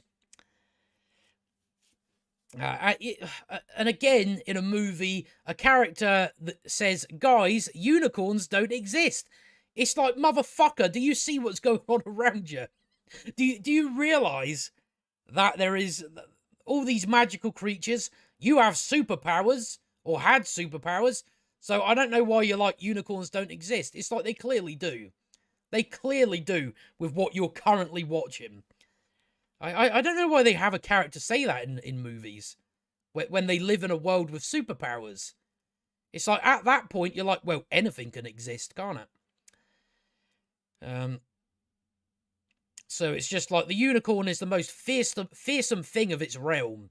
They loathe humanity. So then they're like, I don't, they're trying to find out a way to get to the unicorns or entice the unicorns. The little pen writes something about ambrosia, which is like the nectar of the gods. So that's when eventually these not Smarties, why am I completely forgetting it now? Not Smarties, bloody, for fuck's sake, I forgot now. I've completely forgot. I'm going to check in chat because people mentioned it earlier. Not the Skittles. Yeah, the Skittles. That's it. The bleeding Skittles. So that, like, because they're sweet and like honey or something like that. So the little girl's like, I have an idea. So like the kids run out the van. They leave the van. They don't talk about what the plan is. The little girl doesn't mention anything. All the kids get out and they tell the foster parents, get as many people out of here as you can. Well, out to where? You're in a dome. Where are they getting them to? They're in a minivan. They don't have superpowers. Don't know why you're like, get as many people out of here. There's nowhere for them to go. Can't get out of the dome. The dome is still up. So like the wizard goes off with the kids, and then Freddy sees Anne walking down the street because there's like police leading people out of the city. You know, to where again there's a dome, they can't go nowhere, but they're essentially evacuating where I don't know where. They're just evacuating people to nowhere. It's like, no, the monsters can just come over there though. You're not really doing anything. You know, what I would say is stay inside buildings. Although Shazam will probably kill you, like he does in the next scene. Funnily enough. So we're now at the hour and a half mark of the film. So we ain't got long to go. We have not got long at all. So yeah, this is when Billy is now going to fight Calypto. So he like flies at her and says, "Oh, I'm over here, Khaleesi," because she's on a dragon. Game of Thrones reference. So he smashes into the dragon and smashes the big massive dragon through an entire building. So people are dead. There's definitely people in there. I don't know why you would think there wasn't, but there's people in there. There's definitely people in that building, and you just smash this thing into it. You've killed people, and you haven't thought about it. And then all the rubble falls on the ground, so that's more dead people, because you couldn't figure out a way to do it in that wouldn't result in deaths of people. So like Billy's thoughts are, that was really satisfying. What? You know, he's talking about the dragon. It's like, you just smash through a building, obviously had people in it. You like, and you just like, you're just like, that was really satisfying. Great. Right. But yeah, that's just funny you said that. So yeah, like the dragon knocks him away. You know, it burns him with magical fire. As later the villain announces what it was. So people on the street are like cheering him, forgetting about there's monsters everywhere. You have one guy call him, "You're the best Captain Marvel." So they do a bit of a drop for, you know, what he's actually called in the comics. They can't call him Captain Marvel because Marvel did Captain Marvel. Or at least done the Captain Marvel film or whatever. So Lucy Liu turns up and she's like, "You thought you were indestructible, but no, magical fire."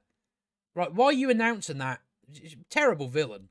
Really terrible villain. It's just like, it's overly cartoonish, and it's also just like, why are you announcing the specific weapon you just used? He's, you know, just a bit of his suit is burnt. I don't know why his skin doesn't get burnt. That's fine. Well, you know, I guess he's got powers in it, so whatever. Yeah, and then she says to him, "I destroyed my sister, and you think I won't destroy you?" So then they have a lightning fight, and like apparently the staff is absorbing the lightning like a battery, as it was mentioned earlier in the film. So that's going to now come into play for what the final plan is. So Billy then like he flies off, runs off, and then we finally get to the unicorns. The unicorns are like, well, there's one unicorn at the moment. One unicorn is eating flesh off something. Don't know if it's a person. Don't know if it's a monster. But it's doing something like that. It then charges at the children and the parents that turn up, even though they were given another job to do. But okay, they're now back. And yeah, they're just like kind of just standing there. And then the little girl throws Skittles. She throws a load of Skittles because this is product placement. And she says, "Taste the rainbow." Right, I've seen that in an advert. I've seen that in a Skittles advert where, you know, a load of Skittles get flung about and then someone says, "Taste the rainbow." That's like the slogan. So, right, that's the most on the nose product placement I've ever seen. I don't know where she got all these from. She's got loads of it. She's just been walking about with all these sweets, all this candy. So the unicorn stops. Now it's a nice unicorn because they gave it something sweet. So then like the unicorn's like, "All right, be your friend." You know, he doesn't talk, but he like lets out a sort of howl, and then a load of other unicorns come. And now they're riding unicorns. We're now at that stage ridiculous. They're now riding unicorns at the monsters. The monsters have absolutely shit themselves. Don't know why they're scared of unicorns. I don't really buy it. I'm like, why are they afraid of unicorns? You know, unicorns are just got 4 legs, whereas you have like a minotaur and and all that, and it's like you need they're more afraid of unicorns, right? You know, whatever you say, but I don't buy that. So now we're back with Billy, and Billy, we're now on a roof again. We're on another roof. He goes up to the roof that Helen Mirren was stabbed through the chest about 2 hours ago in universe. And he starts trying to resuscitate her with his lightning bolts. No, she's been stabbed. She's been stabbed. She should be dead. But then, no, she wakes up and she's like, "Will you just let me die?" I'm like, "Why aren't you dead already? You're still alive."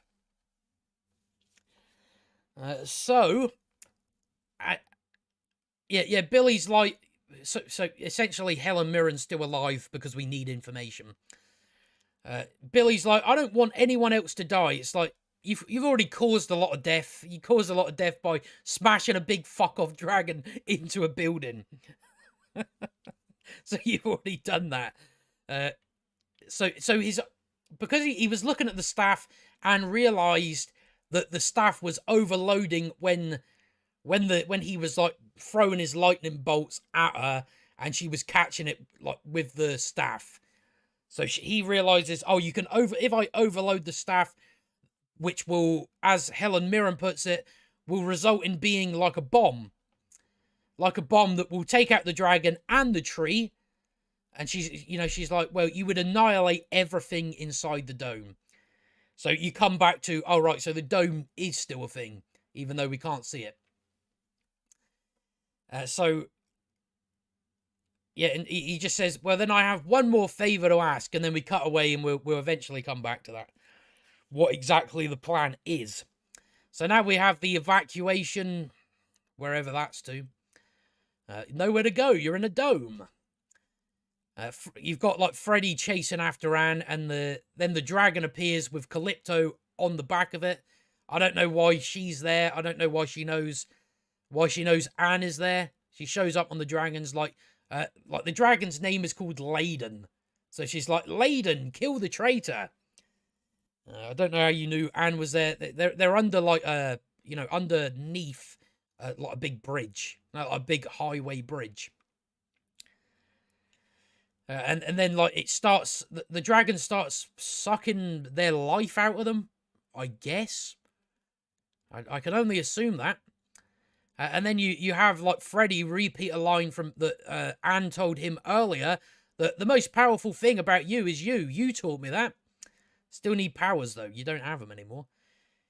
So then like the dragon goes to eat them, and then like Billy shows up, luckily right on time, and grabs the dragon's tail. So the dragon stops trying to eat them. And then Billy does, one of those, oh, is that thingy over there? So then the villain, Lucy Liu, then turns, and then he steals the staff off her. So you could have done that ages ago. Right, now that you have the staff, maybe take her powers off her. Take Lucy Liu's powers. No, you don't do that. Even though that would make your fight easier. The dragon would still be a thing, but she would no longer have any powers or anything like that. I guess you're able to take the powers away from the dragon. I don't know. Seems like you should be. It does it on everything else. But I'm just baffled why you wouldn't take her powers when you now have the ability to. Why not take her powers instead of risking her getting it back? But yeah, that's pretty much all you would need to do. You wouldn't have to cause an explosion. You just have to take her powers off her. So then, as it turns out, the plan that they're doing is Helen is gonna like make the dome go smaller. So then, when it explodes, it doesn't affect much of the city. Even though, yeah, she should still be dead. Still be dead. It's been hours, and she's still just there alive. So it's now like nighttime. So it's now nighttime. She's still alive. So Lucy Liu goes to her and says, "Bring down this dome." And Helen's like, "As long as I still breathe, the dome stands." And you should really be dead. You're clearly dying, yet you've been dying for ages, even though you were stabbed in the chest. So then Lucy Liu tries to burn down the dome of the dragon. She does that, so then we can have a heart-to-heart with Billy and the family. That's the only reason why she's trying to do that. It's like, you can't get out that dome with that dragon. It's not going to do anything. We already know nothing goes out of there. But the dome is now a lot smaller. So then we have the sort of family show up, and Billy essentially says, I'm going to have to sacrifice myself. And it's, again, it's just like the amount of people you've killed doesn't really hold much weight. So then he goes into, I used to think I couldn't do anything right, which we've seen that I didn't deserve my power, but there's something that I can do. I can save all of you. So Freddy's like screaming, but it's all like realizing that, you're going to sacrifice yourself. He's like, it's all or none. Again, it doesn't make no fucking sense. Don't know why that's the rule. It's like, none of them have powers now except Billy. And also, as I did write in here, you don't have to sacrifice yourself. You could just take away Calypto's powers. You could do that. He goes on to say, all that my family get to live. I've never had a family. Everybody I ever cared about all left me. So when I found you guys, I had to hang on, and I've been hanging on too tight. I should let you do your own thing. So again, I'm just like, I feel it a bit less because I'm like, you've forgotten about it. It should have been a recurring sort of theme throughout the movie. Whereas it's just something that's said at the start, and that is about it. That is about it. It's just by the end of the movie, he's like, I should have been letting you do your own thing. There's not much of a, follow through on it. So he just says to him, now it's time to fly on your own. And then he goes off to do what he's got to do. And we go into the final showdown. I don't know what happened to the monsters. They seem to have disappeared. I don't know what the unicorns did with them. Where did they chase them off to? They're definitely still there. Because it shows you, by the end of the movie that, all the monsters disappear and everything like that. So yeah, the final showdown. What do we got going on here? So he now back in the ballpark, and he starts flicking off a load of lightning bolts so they bounce back and overcharge the staff. That's what he does. Then he punches the dragon a few times, and then once he's powered the staff up enough, he then hits into the dragon and then shouts Shazam. So then a big explosion. So then a big explosion happens once he hits the dragon, and then that wipes out electricity across the entire city. Then Helen finally dies after 7 hours after being stabbed through the chest. The massive tree comes down, all the monsters disappear, and then the family are now looking for Billy, in the destruction, just in the big mess of everything. So Freddy finds him. The rest of them show up, and then they lay him to rest in the God realm. We find out that the staff is now useless. It needs the spark of a god to restore its power. So that you've got Black Adam in this universe. He's a god. He can do it. But even then, it's like, well, no, you fix this. When it had no power at the start of the film, you fixed it for the villains and gave it power. So the idea that, oh no, it can't be sorted by me, even though I did it at the start of the movie. We need the spark of a god to restore its power. And then what do you know? Gal Gadot shows up as Wonder Woman, saying, "There is one." So now I've got questions about Wonder Woman. First of all, how did you know to come to the God realm? Second of all, how did you manage to get into the God realm? Second of all, where the fuck you been with all this shit going on? Where have you been? You just been sitting back sipping a load of pina coladas or something like that? Where have you been? Oh, that's right, we need cameo. We need cameo that we didn't mention in the marketing, even though that would help our movie make money. We're going to have Wonder Woman show up for 2 minutes. It doesn't make any sense. I've got questions about the world building, where she's been. It makes her look bad. So we get our kind of Wonder Woman stuff, and she grabs the stick and then slams it down and reignites it. So so the stick now works. The staff now has its power back, even though the wizard could have done that anyway. And you have plants starting to grow, you have Anne's powers. They get restored, and then Billy comes back to life somehow. Even though he died when he was not super powered. He died when he was just Billy. So I don't know how that works. Whatever.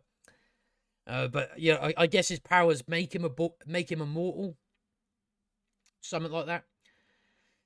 But yes, it's like he Shazammed his powers away at the time of the explosion. So Wonder Woman's giving him some kind words about, that was a good thing you did. I mean, you can't really say that. You didn't show up when people needed you. when Billy and that needed you. So she's sacrificing yourself. That was a good thing to do. Bringing life back to this realm, even though Wonder Woman just done that, not Billy. So she's like, maybe gods and humans can now learn to live in peace. And it's like, what did humans do wrong? I'm failing to see that. Humans didn't do anything. So I don't know why we're blaming everybody. It's like, no, it was the gods. They were the ones, they were the villains. So she just departs on use the power of Zeus wisely. And then he tries to ask her out on a date. He's like, I'm almost 18. I want to go out with you. Right. And then the parents are like, what is it with our boys and older women? I know, it's very strange, isn't it? So then so Shazam is back, and then he gives everybody else their powers back. So all the kids now have their powers restored. Everything is fine. And then we get our final scene where they're having a family dinner, Anne's there taking a break, and you know, she says letting her realm heal and spending time with Freddy. And I did mention here, by the way, she's 6,000 years old, and he's 15. Okay, we're not going to think of that. I guess she just looks the same age. That's all you can really base it on. Wizard shows up. So then, like, the wizard shows up. He's like dressed in a nice looking suit and a hat and some sunglasses. He's come back to, you know, express gratitude and look at their faces one last time. He's also come back for the staff. I don't know why he left it with them in the first place. He's just like, you know, I'm going to explore the world. I've been stuck in caves far too long. And then it finally ends on Billy saying, "Yeah, but before you go, what's my superhero name?" And the wizard just says Shazam, and that's the end of the movie. That's the end of the movie. We're not going to see Shazam for a while, or ever again. It's going to be a while till we get to that. A very, very long time, but that gets us through that film. Been going for a long time. I don't really think I've got much else to add on that film, but you know, again, a lot of issues. It's not as bad as, you know, Quantumania. It's not like offensively bad. It's just, you know, it's bad. It's shit. It was kind of what I expected. I didn't really expect much more out of it. But we've now got 3 movies left of the DCEU, which I'll be covering all of them anyway. I think it's probably worth just to see how they sort of tie it all off. You know, at least with the Flash, see how they tie it together, I guess. We shall see. But I'm probably going to just end there anyway, because we've been going like almost 2.5 hours. I wasn't expecting it to be that long.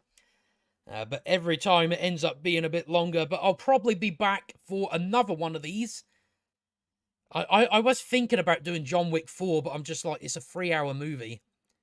It's a 3-hour film that's just essentially, you know, it's, from what I hear, the majority of it is just action scenes. So I'm probably going to end up, you know, giving that one a miss.